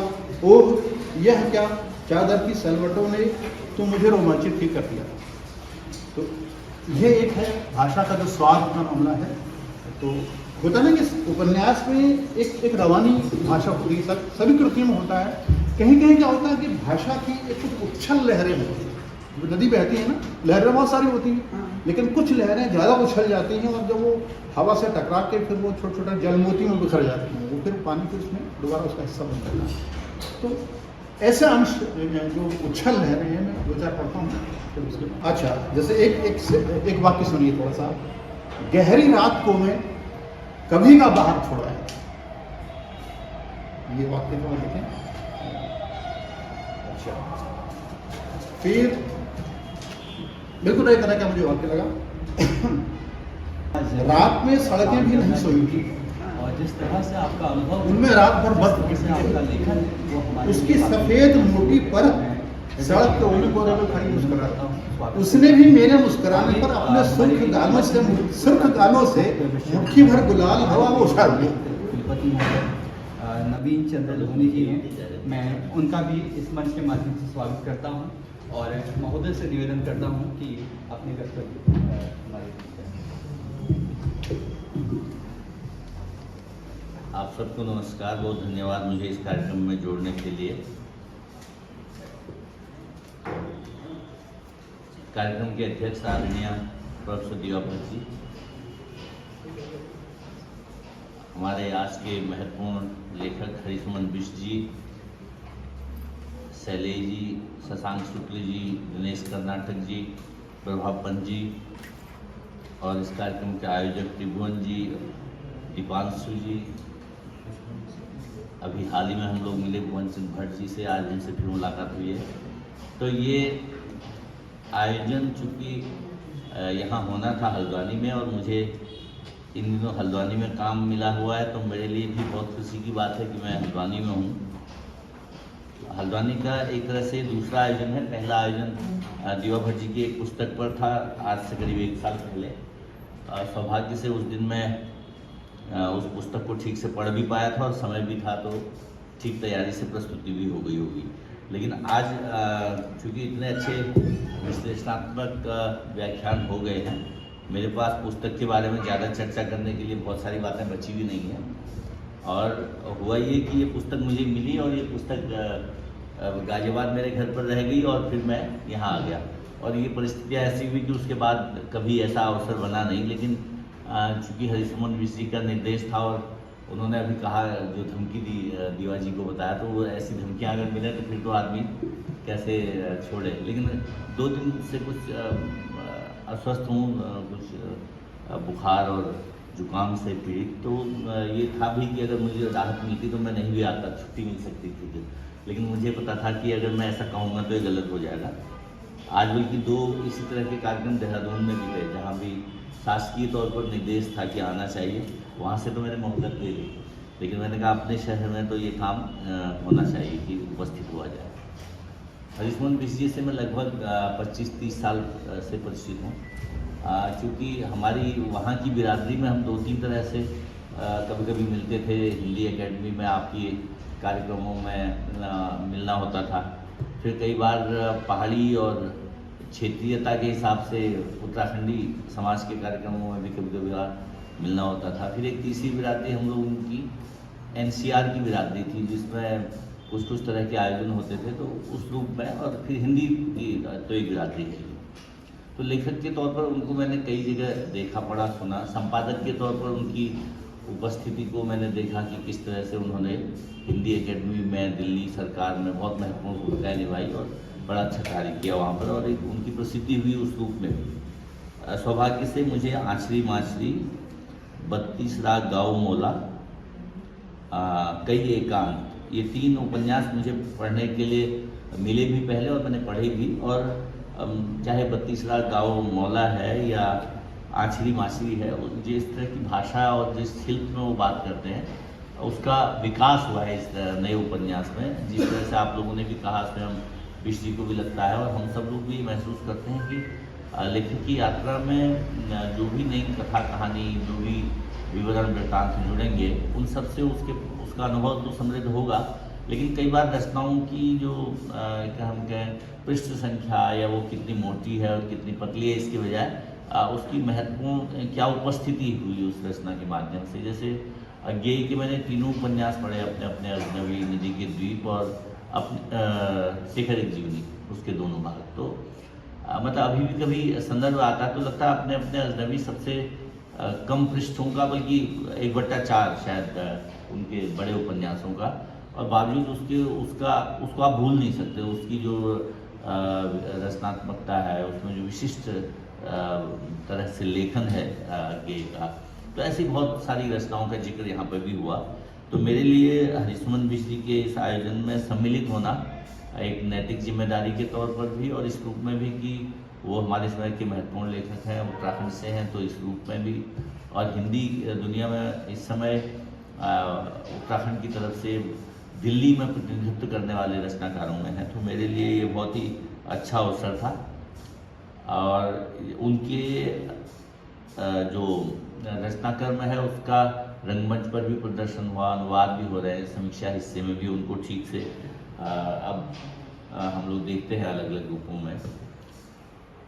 आदरणीय दीवा जी से मैं यही कह रहा था कि सब बातें तो लोग कह चुके हैं, अब मुझे 2-4 और संदर्भ ढूंढ के बताने के बजाय मैं यही कहूँगा कि जो बहुत अच्छा कहा गया शैलेश जी द्वारा, आदरणीय कर्नाटक जी द्वारा, शशांक जी द्वारा और मैडम प्रभापन जी द्वारा, वो सब महत्वपूर्ण था। और उस रूप में अभी जो एक विशेष टिप्पणी एक युवा विद्यार्थी की आपने दी, तो एक तरह से अलग अलग पीढ़ियों के लोग इस उपन्यास की जो भावभूमि है और उसकी जो समझ है उसको देख रहे हैं।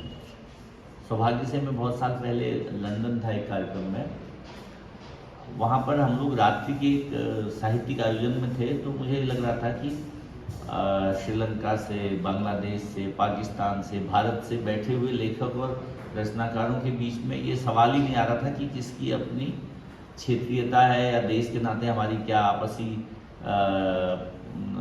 आपस में मित्रता और अमित्रता के भाव है। वहाँ लोग कह रहे थे कि हम साउथ एशियंस हैं और उस रूप में हमारे लिए ये जो माध्यम है एक दूसरे की रचना को समझने का और ये जो मंच बना हुआ है, इस बहाने हम लोग जुड़ते हैं और एक दूसरे की रचना को समझते संदर्भित करते हैं।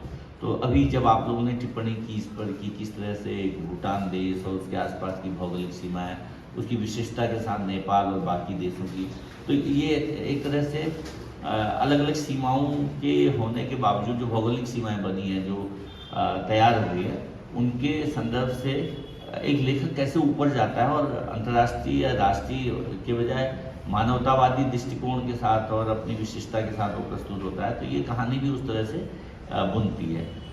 सौभाग्य से हल्द्वानी आने का मुझे एक फ़ायदा हुआ कि मुझे अब कुछ समय मिलता है। मैं मेरठ और गाजियाबाद के बीच में रोज़ चलता था, तो 3 घंटे ट्रैवलिंग में रहता था, तो वो समय बच रहा। तो मैंने भी एक अपना उपन्यास, उसके कुछ अंश छपे थे पहले पत्रिकाओं में, ऑनलाइन सोसाइटी के नाम से। तो मुझे अभी अभी इस बात को चर्चा करते हुए लगा कि मैं भी उसमें कुछ ऐसे युवाओं, कुछ बुजुर्गों और कुछ उनके पीढ़ियों की चर्चा कर रहा हूँ। मतलब जब मुझे लगा कि किस तरह से दुनिया में अब सीमाएं तो अब उस तरह से ख़त्म हो गई थी भौगोलिक।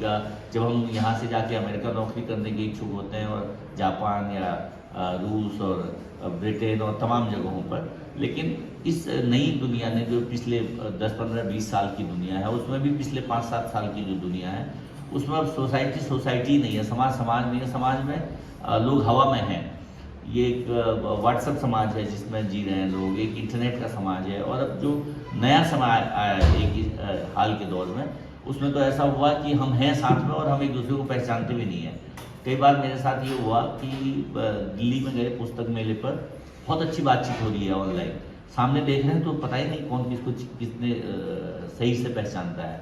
और वो जो दोस्ती, हवा की दोस्ती है, हवाबाजी में और पीढ़ियों में कैसे कैसे अंतर आ रहा है, और इस समय के समाज में जो अंतर आ रहा है, तो कैसे बदल रहा है समाज। ऐसे में 2 अलग अलग देशों के 2 युवाओं के प्रेम को अलग तरह से चिन्हित करना, समझना, फिर बताना, कहानी के रूप में हम तक पहुंचाना, ये बड़ा दायित्व आपने निभाया। इसके लिए बहुत अच्छी बात है कि हम कहानीकार के तौर पर या कवि रचनाकार के तौर पर मानवता की उसी एकता के पक्षधर होते हैं जो राजनीतिक या भौगोलिक सीमाओं से परे हो और बेहतर। तो आपको मैं बहुत धन्यवाद और बधाई देता हूँ, क्योंकि मैंने कहा बहुत अच्छी समीक्षा भी हो गई और मुझे बहुत सारा इस समय मानसिक दबाव भी है कि डॉक्टर ने मुझे सलाह दी कि तुम्हारा जो टॉन्सिल खुला है, बोलना कम। तो मैंने आज हयात सिंह जी से माफ़ी मांगी कल कि मैं उनके कार्यक्रम में नहीं जा पाया रुद्रपुर, और आज भी सुबह एक और आयोजन विश्वविद्यालय से ऑनलाइन एक लेक्चर का था, उनसे भी माफ़ी मांगी। लेकिन यहाँ मैं माफ़ी नहीं मांग पाया, क्योंकि मैंने कहा जब आपने तय किया कार्यक्रम, कहा कि आपको रहना है उस दिन, और उसके बाद ही हम लोग ये सब चीज़ें फाइनल कर रहे हैं। तो मैं बहुत धन्यवाद देता हूँ कि आपने मुझे जोड़ा इसके लिए। मैं दीवा जी का और आप सभी वरिष्ठ साथियों का, अपने आलोचक मित्रों का, रचनाकारों का और आप जो साथी लोग हैं यहाँ सबको बधाई देता हूँ कि हम एक ऐसे रचना के बारे में आज जान समझ रहे थे अपने साथियों से, जिसकी जब आगे और पहचान होगी और लोग पढ़ेंगे तो इसकी और विशेषताएं हमारे सामने आएंगी। बहुत धन्यवाद।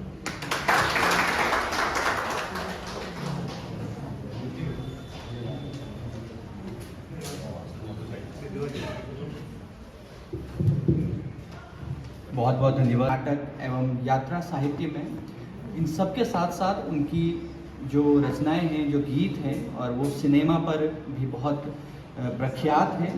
डॉक्टर हरीशमन बीस जी हिंदी भाषा साहित्य के एक लोकप्रिय साहित्यकार हैं। उन्होंने अपने सरोकारों और संवेदनाओं से भरी कृतियों में अपना एक वर्चस्व बनाया है। उनकी जो प्रकाशित कृतियां हैं जिनमें ममता, आसमान झुक रहा है, होना पहाड़, आछरी माछरी, बसेरा, भीतर एक एकांत, 32 राग, गाओ, मोला तथा अपने अरण्य की ओर, सफ़ेद दाग, आग जैसी बहुत सारी कहानियाँ संग्रह, अंतरयात्रा, नील के आर पार, इधर पार एक शहर का सफ़र जैसी बहुत सारी कहानियाँ, बहुत सारी किताबें, उपन्यास उनकी अभी मौजूद हैं।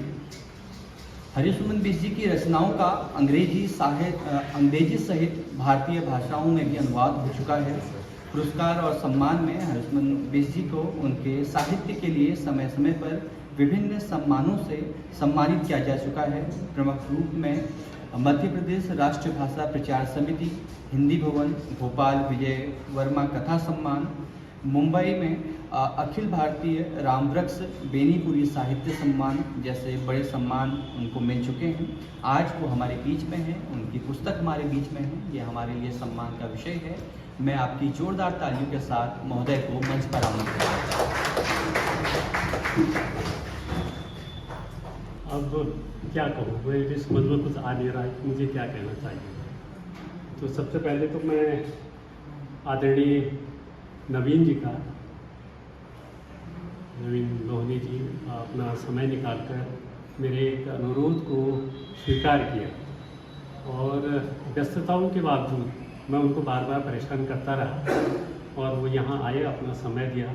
मैं उनका दिल से आभार व्यक्त करता हूँ। आदरणीय दीवा जी ने पहले मना कर दिया था, मतलब पहले हाँ किया और फिर कहा मैं यहाँ से गुड़गांव जा रही हूँ।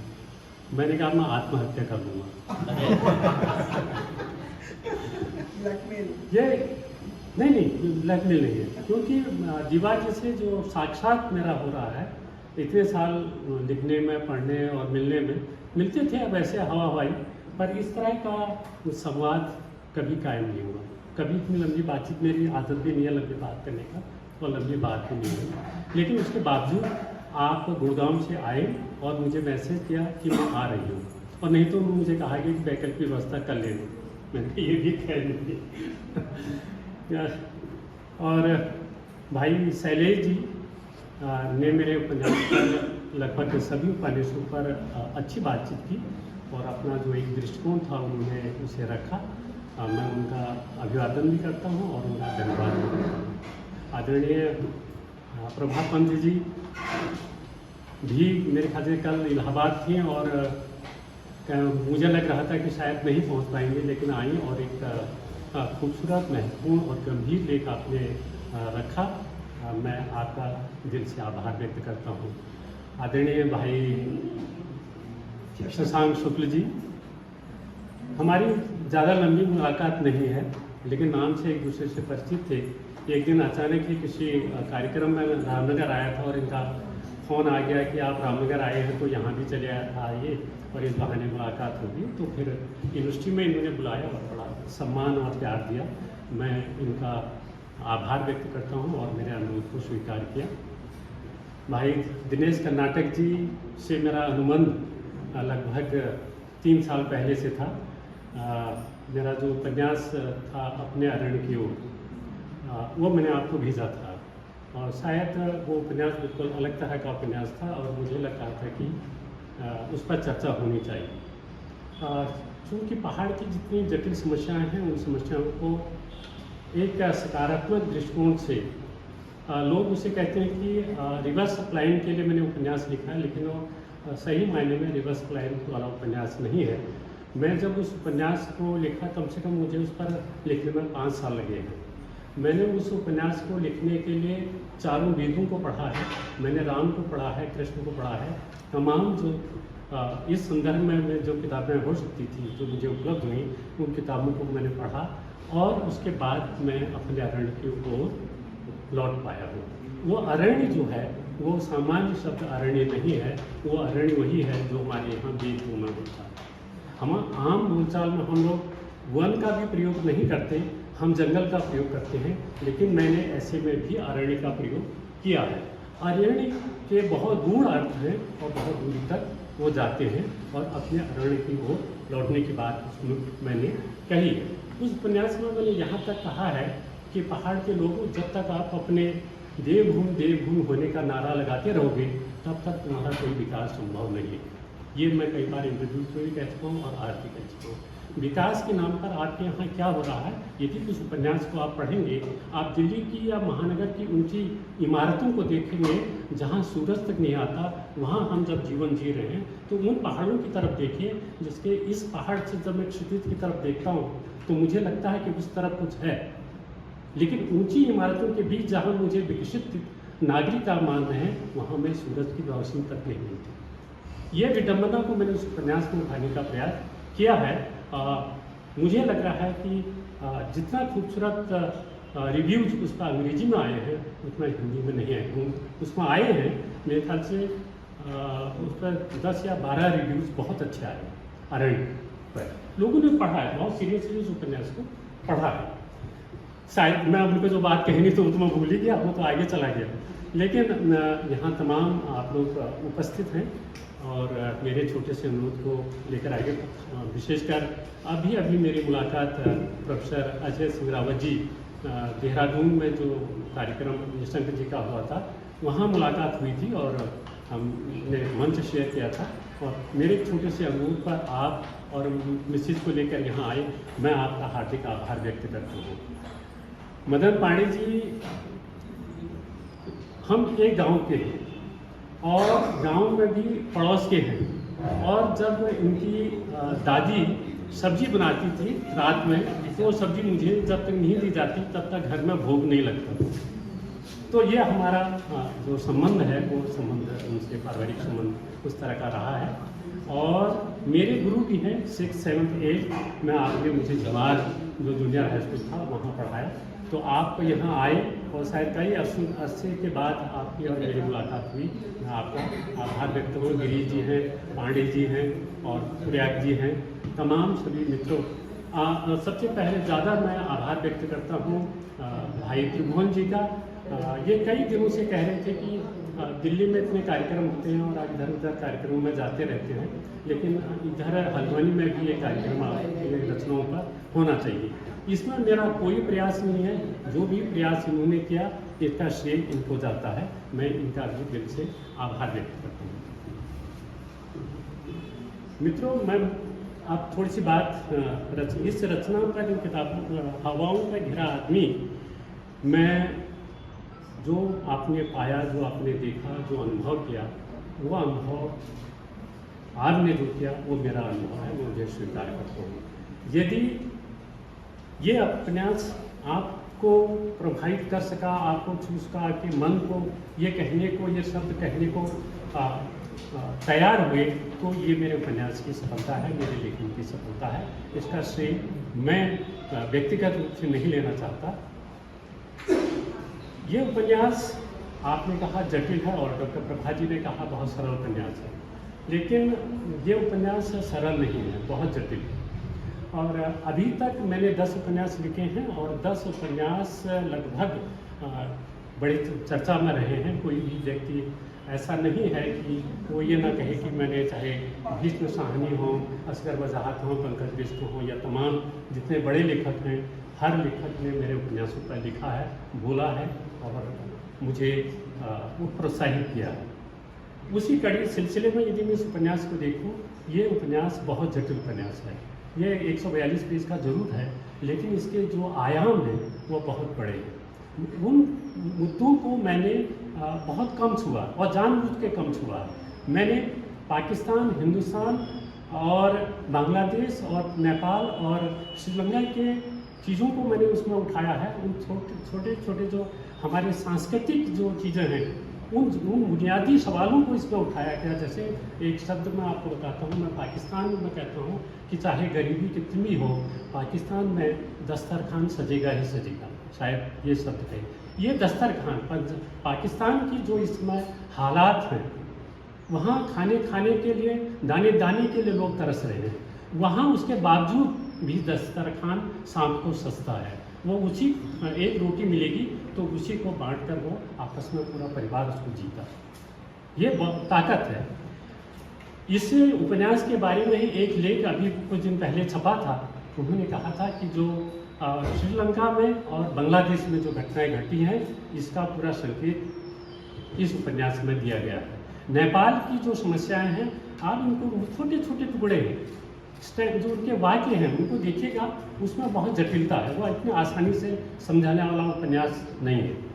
लेकिन इसके बावजूद जो मेरा सबसे कठिन उपन्यास और मेरा मुझे लगता है कि हाँ, मैं अपने लेखन की सार्थकता को थोड़ा सा उसके करीब पहुंचा हूँ, वो है भीतर कई एकांत। भीतर कई एकांत एक छोटी सी कहानी थी जो वागर्थ में प्रकाशित हुई थी, और उस पर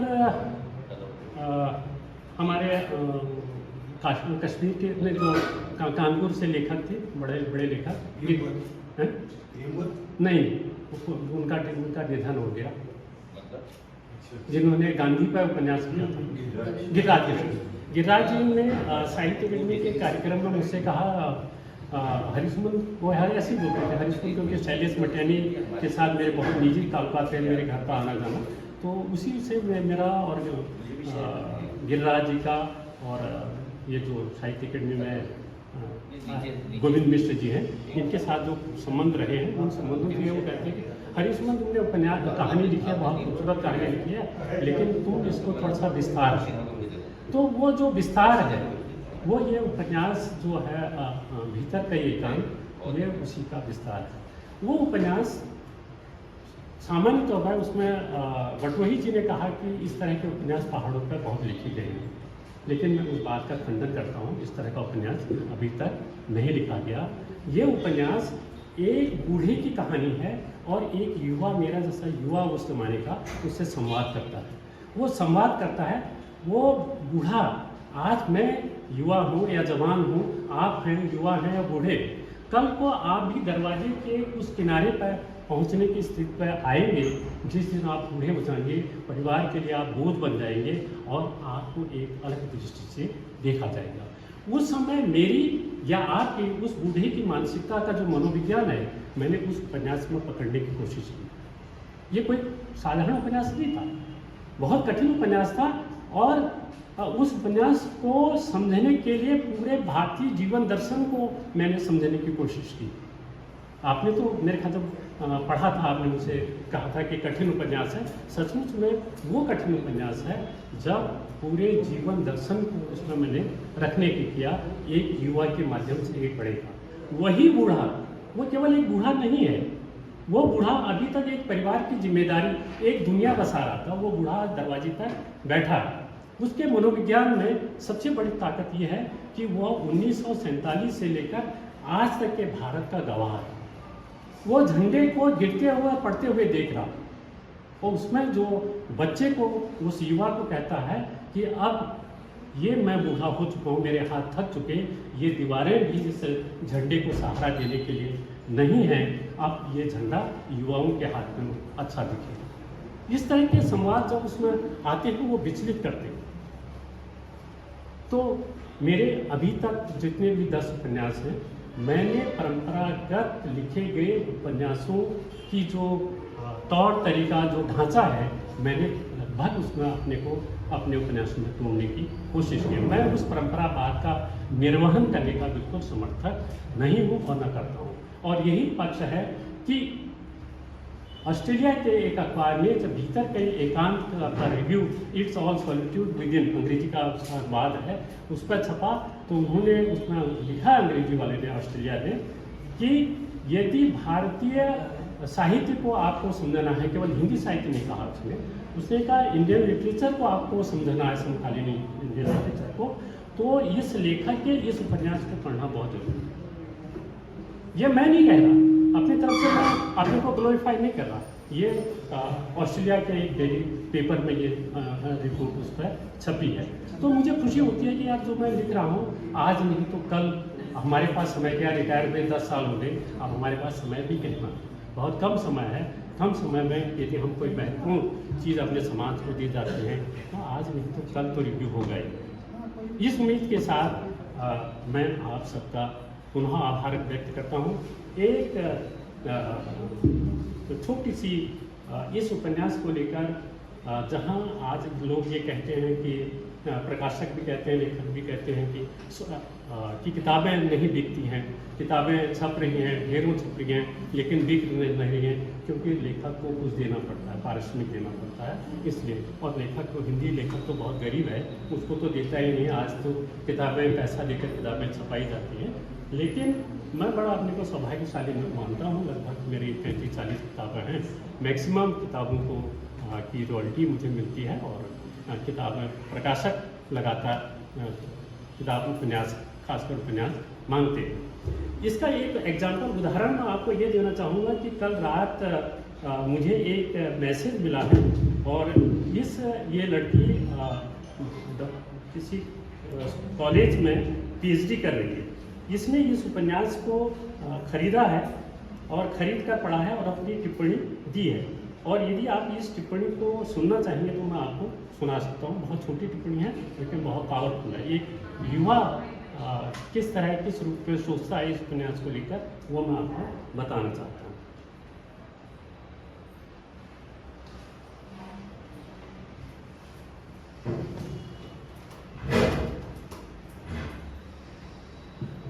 ये लिखा है, अनसुलझे रहस्य की कहानी है हवाओं में घिरा आदमी।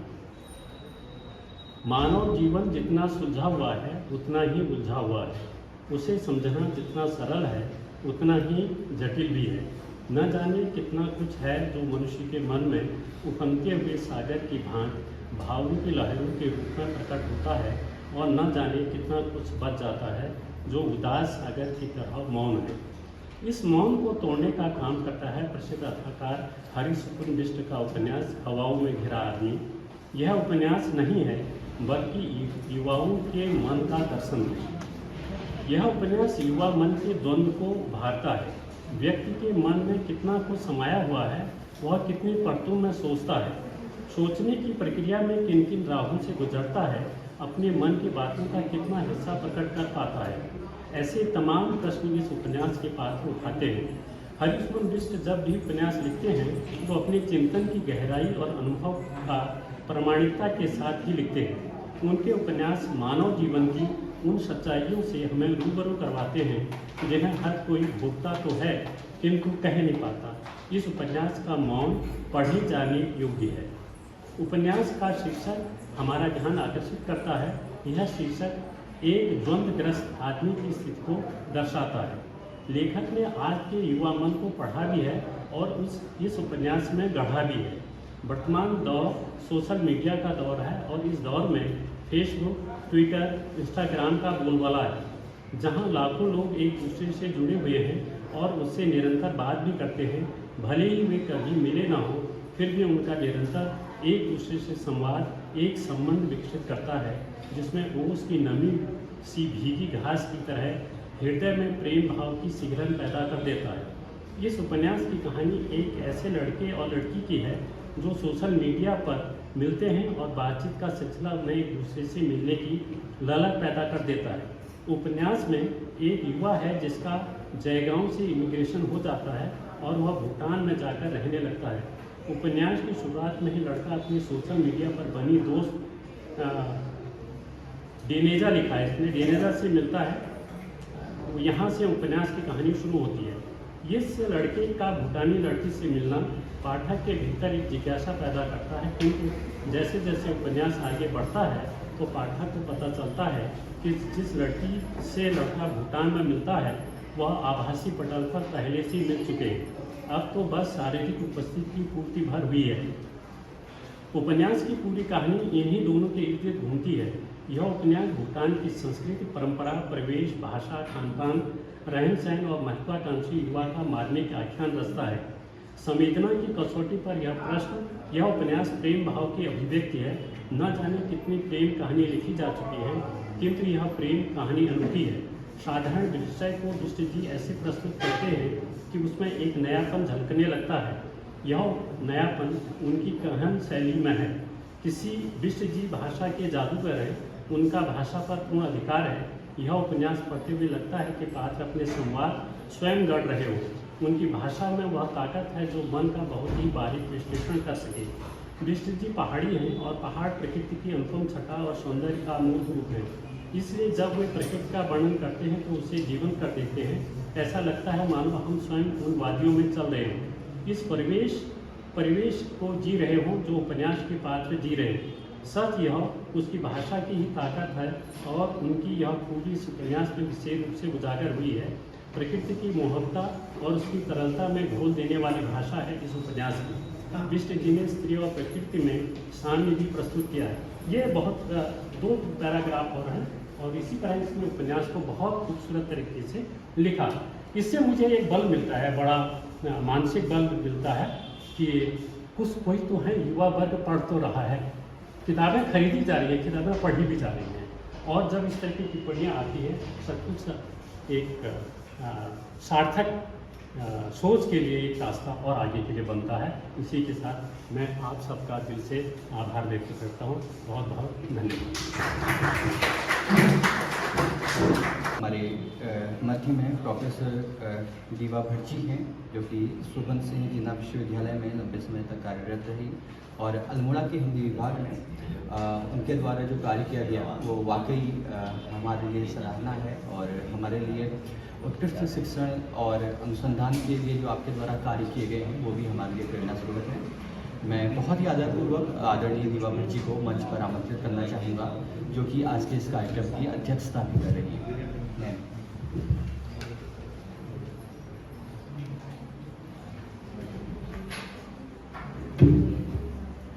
बहुत बहुत धन्यवाद। मंच पर विराजमान आज के मुख्य अतिथि प्रोफेसर लोहनी जी, कुलपति उत्तराखंड मुक्त विश्वविद्यालय, और आज के इस आयोजन के केंद्र आदरणीय हरिसुमन बिष्ट जी, आपने मुझे यहाँ आने का, सबके बीच में रहने का, सबकी बातें सुनने का अवसर दिया और इस बहाने जल्दी में ही सही अपनी नई ताज़ी रचना को पढ़ने का भी मुझे मौका मिला। इसके लिए मैं आभारी हूँ, धन्यवाद देती हूँ और आप सबका पुनः अभिनंदन करती हूँ। क्योंकि मुझे अध्यक्षीय पद पर यहाँ बिठाया गया, इसलिए थोड़ा सा कार्यक्रम के बारे में टिप्पणी करना मेरा कर्तव्य हो जाता है। आज की संगोष्ठी बहुत अच्छी रही। जब हम बैठे तो हमको लगा कि बहुत कम लोग हैं यहाँ पर इस गोष्ठी में, लेकिन मैं ये मानती हूँ कि कोई भी इस तरह की साहित्यिक और गंभीर विषयों पर गोष्ठी हो रही है तो उसमें 2 या 3 ही भी व्यक्ति हों, लेकिन वो उस चीज़ को समझने वाले हों, उसके तत्व को पकड़ने वाले हों और रुचि लेने वाले हों, तो वो पर्याप्त है। तो हमारे पास तो इतने लोग, इतने श्रोता वक्ता सब हैं और प्रबुद्ध लोग हैं, साहित्य रसिक लोग हैं, तो ये देख करके आनंद हुआ और आप लोगों ने हर एक की बात को बहुत तल्लीनता से सुना। अच्छा रिस्पांस मिलता है तो वक्ता भी उत्साहित होता है बोलने के लिए। जो मेरे पहले बोलने सभी वक्ता इतनी अच्छी तरह से तैयार होके आए थे और जो क्रम आयोजकों ने रखा वो भी अपने आप में बहुत ही मतलब संतोषजनक रहा कि शुरुआत से आखिर तक कैसे कैसे हरिसुमन बिष्ट जी के लेखन को, फिर इस कृति का अलग अलग विश्लेषण करते गए। क्योंकि शुरुआत में शैलेश जी आए तो इन्होंने वहीं से भूमिका बांधी कि लेखक की जो अन्य इससे पहले की रचनाएं हैं उनसे हमको परिचित कराया और उसके बाद इस रचना के पर संक्षेप में प्रकाश डाला। फिर उसके बाद हमारे पास प्रोफेसर प्रभा पंत आई तो उन्होंने कई ऐसे बिंदु उसके छुए जिनकी ओर हमारा पाठकों का ध्यान आकर्षित होता है, तो हम उस रचना को समझने के में और आगे बढ़ते हैं और उनकी भाषिक विशेषताएं की रूपक हैं, प्रतीक हैं, कैसी उनकी अभिव्यक्तियाँ हैं, क्या क्या है उनमें, व्यंजनों के नाम, वस्तुओं के नाम, भूटान की एक भिन्न संस्कृति की। और प्रोफेसर शशांक शुक्ल जी ने तो उत्तर आधुनिक साहित्यिक परिप्रेक्ष्य में और आलोचनात्मक परिप्रेक्ष्य में उस दिशा से इस रचना पर प्रकाश डालने का प्रयत्न किया और इस रचना की क्या विशेषताएं हैं उस ओर भी हमारा ध्यान आकर्षित किया। मैं उन चीज़ों को दोहराऊंगी नहीं। दिनेश पाठक जी ने भी रचनाओं के संदर्भ में कथा उपन्यास क्या कैसे बनता है और कैसे उसको देखा पढ़ा जाता है उस संदर्भ में बोले भी और कुछ प्रश्न भी यहाँ पर उठाए।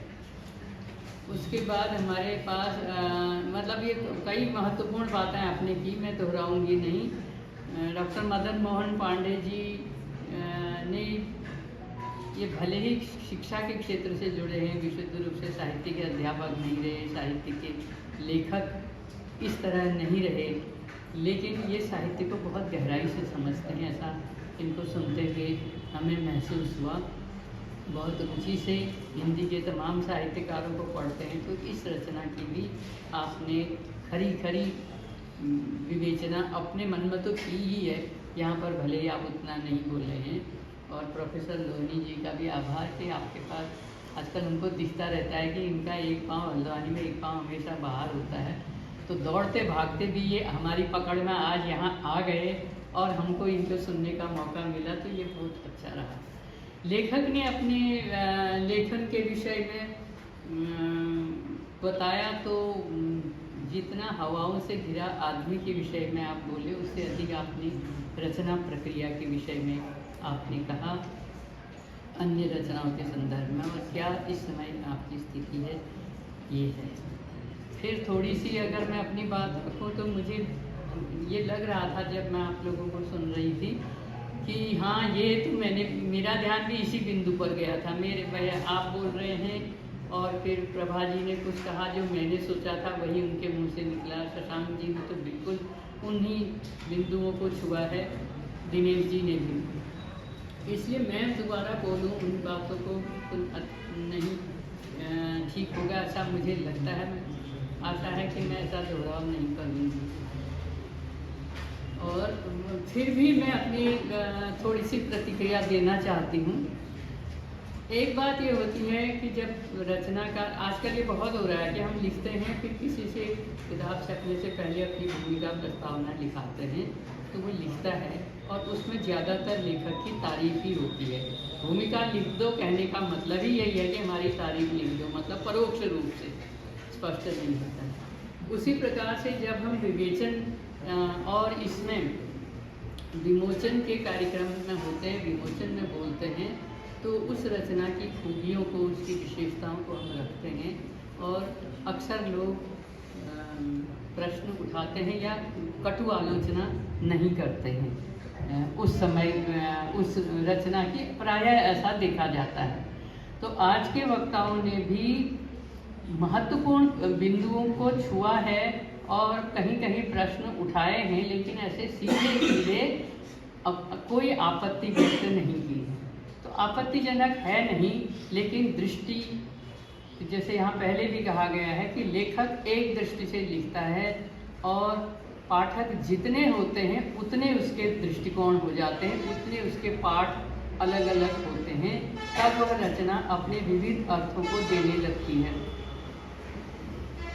अब ये रचना जब मैं इसको पढ़ रही थी तो किसी समय मुझे लग रहा था कि मैं यात्रा वृत्तांत पढ़ रही हूँ।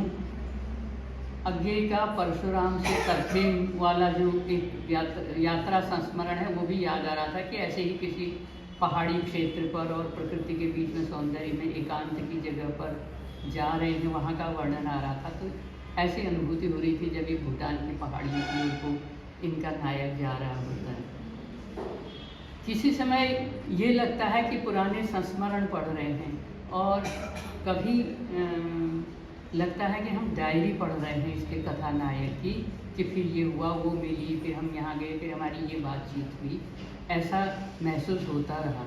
तो रचना के शिल्प के जो विविध आयाम होते हैं, विविध प्रयोग होते हैं, वो सब तो नहीं लेकिन बहुत सारे इस रचना में आजमाए गए हैं, अपनाए गए हैं। वो सब घुल मिल करके इस रचना को आकार देते हैं।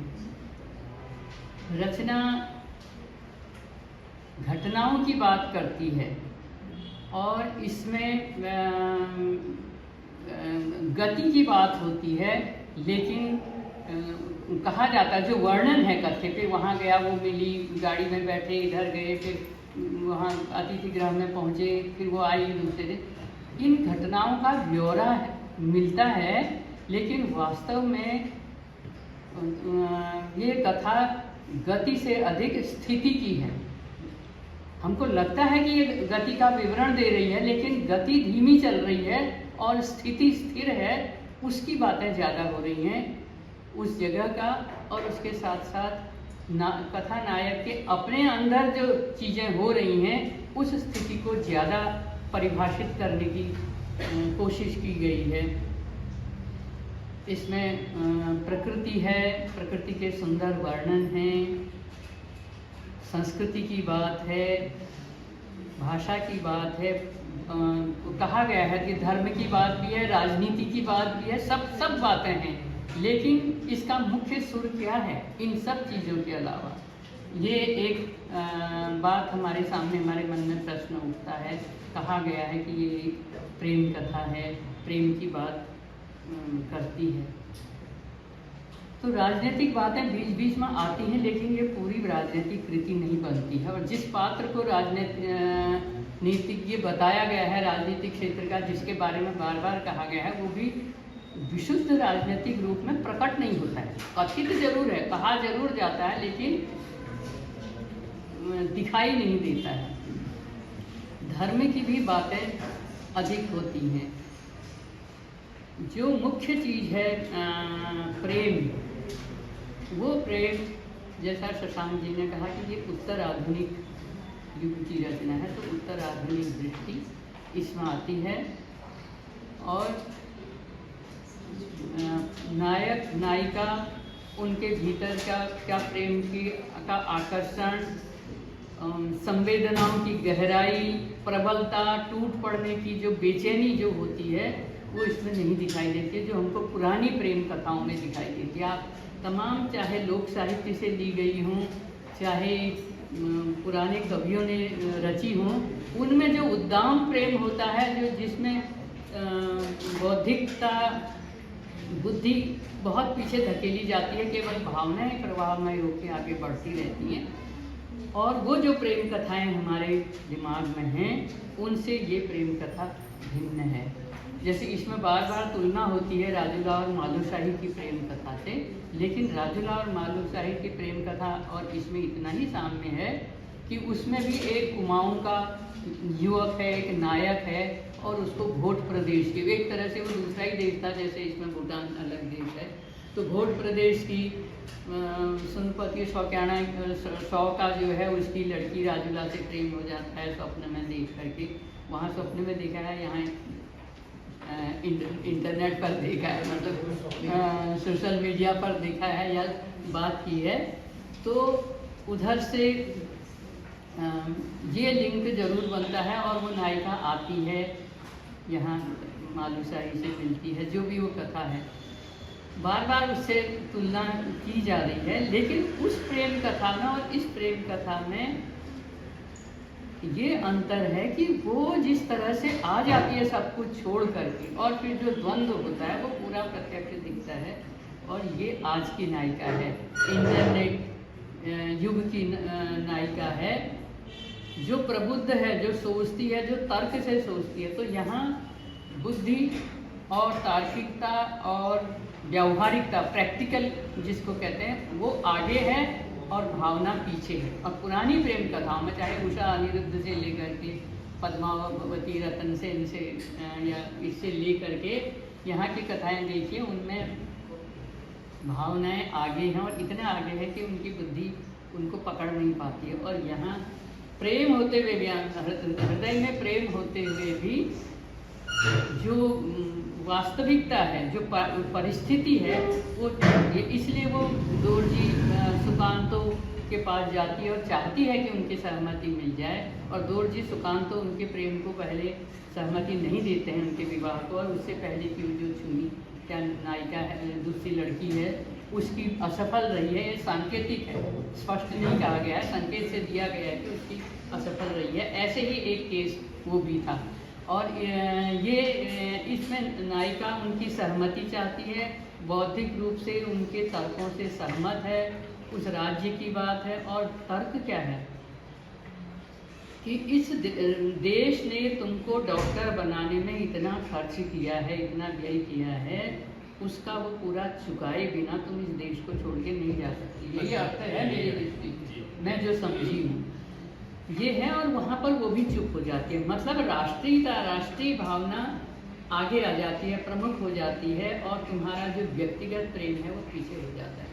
खास करके राजनीति में तो ऐसा होता ही है कि उस समय वहाँ पर की राजनीति, मतलब चाहे ये सत्ता पर बैठे हुए इन लोगों की हो या पुराने समय के ग्राम सभाओं की और ग्राम का मुखिया और उनकी होती थी कि भाई मैं मुखिया हूँ, मैं बड़ा आदमी हूँ, तो मेरे इस पर आँच नहीं आनी चाहिए, तुम्हारा प्रेम हम स्वीकार नहीं करेंगे। ऐसे तो ये एक अंतर है इस प्रेम कथा में, इसलिए बहुत ही धीमे धीमे, बहुत ही संयम से आगे बढ़ती है। नायक उसको चाह रहा है और उससे मिलना चाहता है, उसकी प्रतीक्षा करता है, बेचैन भी है, लेकिन वो उद्दामता वो नहीं दिखाई देती है। तो मुझे लगा कि क्यों ऐसा हो रहा है, तो ये उसका कारण मुझे ऐसा लगा कि एक तो वह प्रबलता नहीं है, और आज के युग का प्रेम, आज के युवक युवती जो प्रेम करते हैं वह वास्तव में वैसा प्रेम नहीं है। वो मतलब जो प्रेम हमको आज दिखाई दे रहा है समाज में, गानों में, साहित्य में, फिल्मों में, वो है या तो शारीरिक आकर्षण है कुछ समय का, और सारे शब्द भाषा के प्रयुक्त हो जाते हैं, प्रेम से संबंधित सारी अभिव्यक्तियाँ हो जाती हैं, उसके बाद वो खोखला हो जाता है, वहाँ तक होता है। और या फिर हम तार्किक दृष्टि से सोचते हैं, शर्तों की दृष्टि से, कि ये लड़की मेरे जीवन में आएगी तो क्या क्या होगा, मैं इस लड़के से शादी करूँगी, इसके साथ जाऊँगी तो क्या क्या परिणाम होंगे, वो बुद्धि से पहले सोच लेती है। तो ऐसी कई चीज़ें हैं जो आज के जीवन के प्रेम में शर्त के रूप में, मतलब एक कंडीशन के रूप में ऐसे होते हैं। शायद आज के ऐसे नायक का प्रभाव इसमें है, इसलिए न वो छोड़ के उसके साथ भागने को तैयार होती है, न उसको मालूशाही की तरह उठा के ले जाने को तैयार होता है। वो दोनों अपने समाज की सहमति के लिए अटके हुए हैं, और वहीं है पर कथा पूरी होती है। ऐसे आप लोगों को समय अधिक लग रहा होगा, बस बाकी चीज़ें हैं। और हाँ, प्रकृति के, नदियों के और इनके जो प्रतीकात्मक हैं वो बहुत समझने की बात है। जैसा शशांक जी ने कहा, मुझे भी लगा कि ये रचना फुर्सत से पढ़ने की रचना है। इसके जो प्रतीकार्थ आते हैं, जो रूपक बीच बीच में आते हैं, वो रुक करके सोच अर्थ के तात्पर्य तक जाने के लिए हमको विवश करते हैं। अगर हम ऐसा नहीं करते हैं तो रचना हमको ऊपर से हमको गुजरना पड़ता है। एक ये चीज़ लगी। दूसरा, जो आपने भी, दिनेश जी ने भी उल्लेख किया कि भाषा में कुमाऊनी के जो शब्द इसमें मिलाए गए हैं, लेखक तुलना भी करता है, हाँ हमारे कुमाऊं में ऐसा होता है, वहाँ की भूटान की संस्कृति की चीज़ों को देख करके। वैसे ही इसमें कि जैसे खिलखिलात, मुलु मुलु हंस रही थी। खिलखिलात मतलब खिलखिला के हंसना, और मुलु मुलु मतलब धीरे धीरे मुस्कुराना। तो ये तो कुमाऊनी के शब्द हैं, लेकिन वहाँ की नायिका पर ये जड़े गए हैं। और हाँ, एक प्रश्न मुझे ये हुआ कि क्योंकि मैं भी लिखती हूँ, तो और कभी बहुत सारी बात में हमारे उसमें कुमाऊनी के, उत्तराखंड के जो आंचलिक चीज़ें हैं, आंचलिक भाषा है, गीत संगीत वगैरह उल्लेख हैं, उनको हम डालते हैं अपनी रचनाओं में, हिंदी की रचनाओं में, और ये मान के चलते हैं कि इससे हमारा लोकल फ्लेवर इसमें आएगा, एक आंचलिकता आएगी, अच्छा लगेगा, और हिंदी का पाठक इसको समझ जाएगा। इसको पढ़ते हुए मुझे लग रहा था कि क्या हम भूल जाते हैं कि ये हिंदी के हर क्षेत्र का, जहाँ जहाँ हिंदी पढ़ी सुन जाती है वहाँ तक की रचना पहुँचेगी, तो क्या वे सब समझते होंगे आसानी से? क्योंकि इस रचना में भूटान की खान पान के, वेशभूषा के, वहाँ के व्यंजनों के, वहाँ की कई चीज़ों के रीति रिवाजों के वर्णन आते हैं, तो वो सब हमारी समझ में एकदम नहीं आते हैं। उन शब्दों को उनका क्या वास्तव में, अगर उसने ये पहना हुआ है, चीरी या केरी पहना हुआ है, तो वो कहाँ पर पहनते, वो अधो वस्त्र है, अपवस्त्र है, वो किस तरह का बना हुआ होता है, ऐसी एक जिज्ञासा मन में आती है और उसके लिए पाठक को खोजने के लिए जाना पड़ता है। तो ऐसा भी मुझे लगा। मैं केवल तारीफ नहीं कर रही हूँ, जो मेरे मन में प्रश्न उठे वो सामने आपके रख रही हूँ। और सबसे विशेष बात यह है कि इसमें बार बार सूक्ति वाक्य बहुत आते हैं। आप लोगों ने भी कुछ पढ़ के सुनाए थे, मेरे ख्याल से कुछ मदन मोहन जी ने कह दिए हैं, लेकिन फिर भी मुझे जो बहुत ही जिन्होंने प्रभावित किया, ऐसे चीज़ें कुछ है। एक तो ये मुलबुलाने वाले हैं, उसके विश्वास भरे होंठ मुलबुलाने लगे, और कंठ कथा सुनाना ये आता है, ये कुमाऊं में प्रयोग होता है कंठ का। फिर आप कह चुके हैं, वो मैं फिर नहीं कहूँगी। हवाई में जैसे भूभाग के विभाजन से सांस्कृतिक पूंजी नहीं बढ़ती, बहुत ही महत्वपूर्ण वाक्य है समझने के लिए।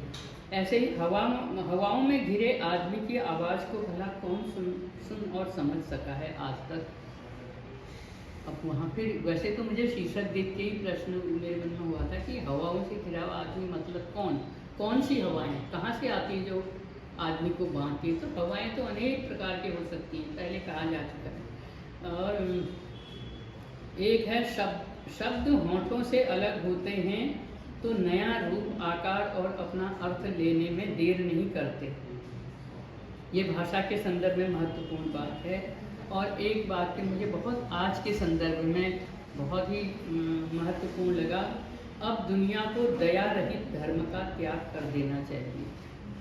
ये एक धर्मगुरु कह रहा है भूटान का, और ये अर्थ ये समझने की आवश्यकता है कि धर्म, कोई भी धर्म, किसी धर्म विशेष से हमारा नहीं है, लेकिन जो धार्मिकता का उबाल आया हुआ है उसमें हमको आंखें खोलने की आवश्यकता है कि वो हमको कहाँ ले जा रहा है, क्या करता है, आदमी को कहाँ तक उसका सहारा लेना चाहिए, कहाँ से अपना विवेक का उपयोग करना चाहिए। तो इतनी बातें मैंने कही, आप सब लोगों ने तारीफें दी, मैंने कुछ प्रश्न भी उठा के रख दिए, और आपने मुझे इतना मान सम्मान दिया, इसके लिए मैं बहुत बहुत आभारी हूँ। और आप सब लोगों ने सुना, इसके लिए भी धन्यवाद। और त्रिभुवन जी को भी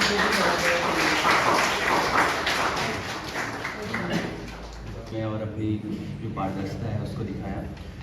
मैं आगे धन्यवाद ज्ञापन के लिए जो त्रिभुवन जी हैं, जो इतना अच्छा इंस्टीट्यूट और इतनी अच्छी जगह उन्होंने हमें दी है बात करने के लिए, अपनी बात रखने के लिए।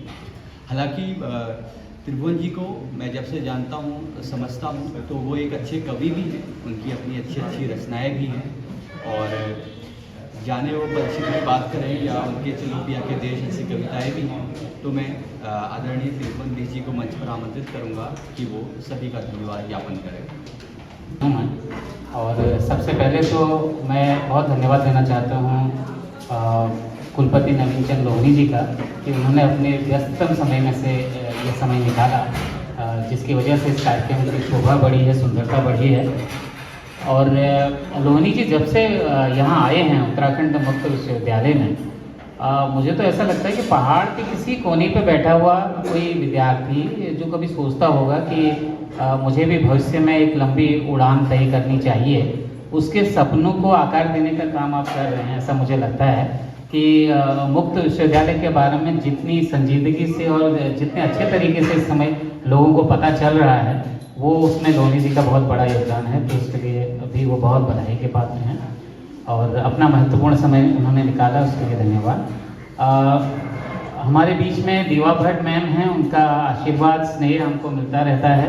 पहले भी वो इस संस्थान में आए हैं, और वो इतना मीठा बोलती हैं कि मुझे तो कई बार ऐसा लगता है कि उनका हमको एक पूरा सत्र उन्हीं के नाम हमको रखना पड़ेगा कि हम उनको और अधिक सुन सकें। हरिसुमन बिष्ट जी से परिचय बहुत पुराना है। जब साहित्य अकेडमी में मेरी दूसरी कविता संग्रह चलो पिया के देश पर चर्चा हो रही थी, उसमें भी उन्होंने अपना वक्तव्य रखा था, और एक बहुत अच्छा संबंध उनके साथ में है। तो इस सारी बातचीत को, जिसमें आज बहुत सारे अच्छे अच्छे लोग हमारे बीच में पधारे हैं, मैं कुछ 2-4 पंक्तियों से समापन कर देता हूँ उस चीज़ का।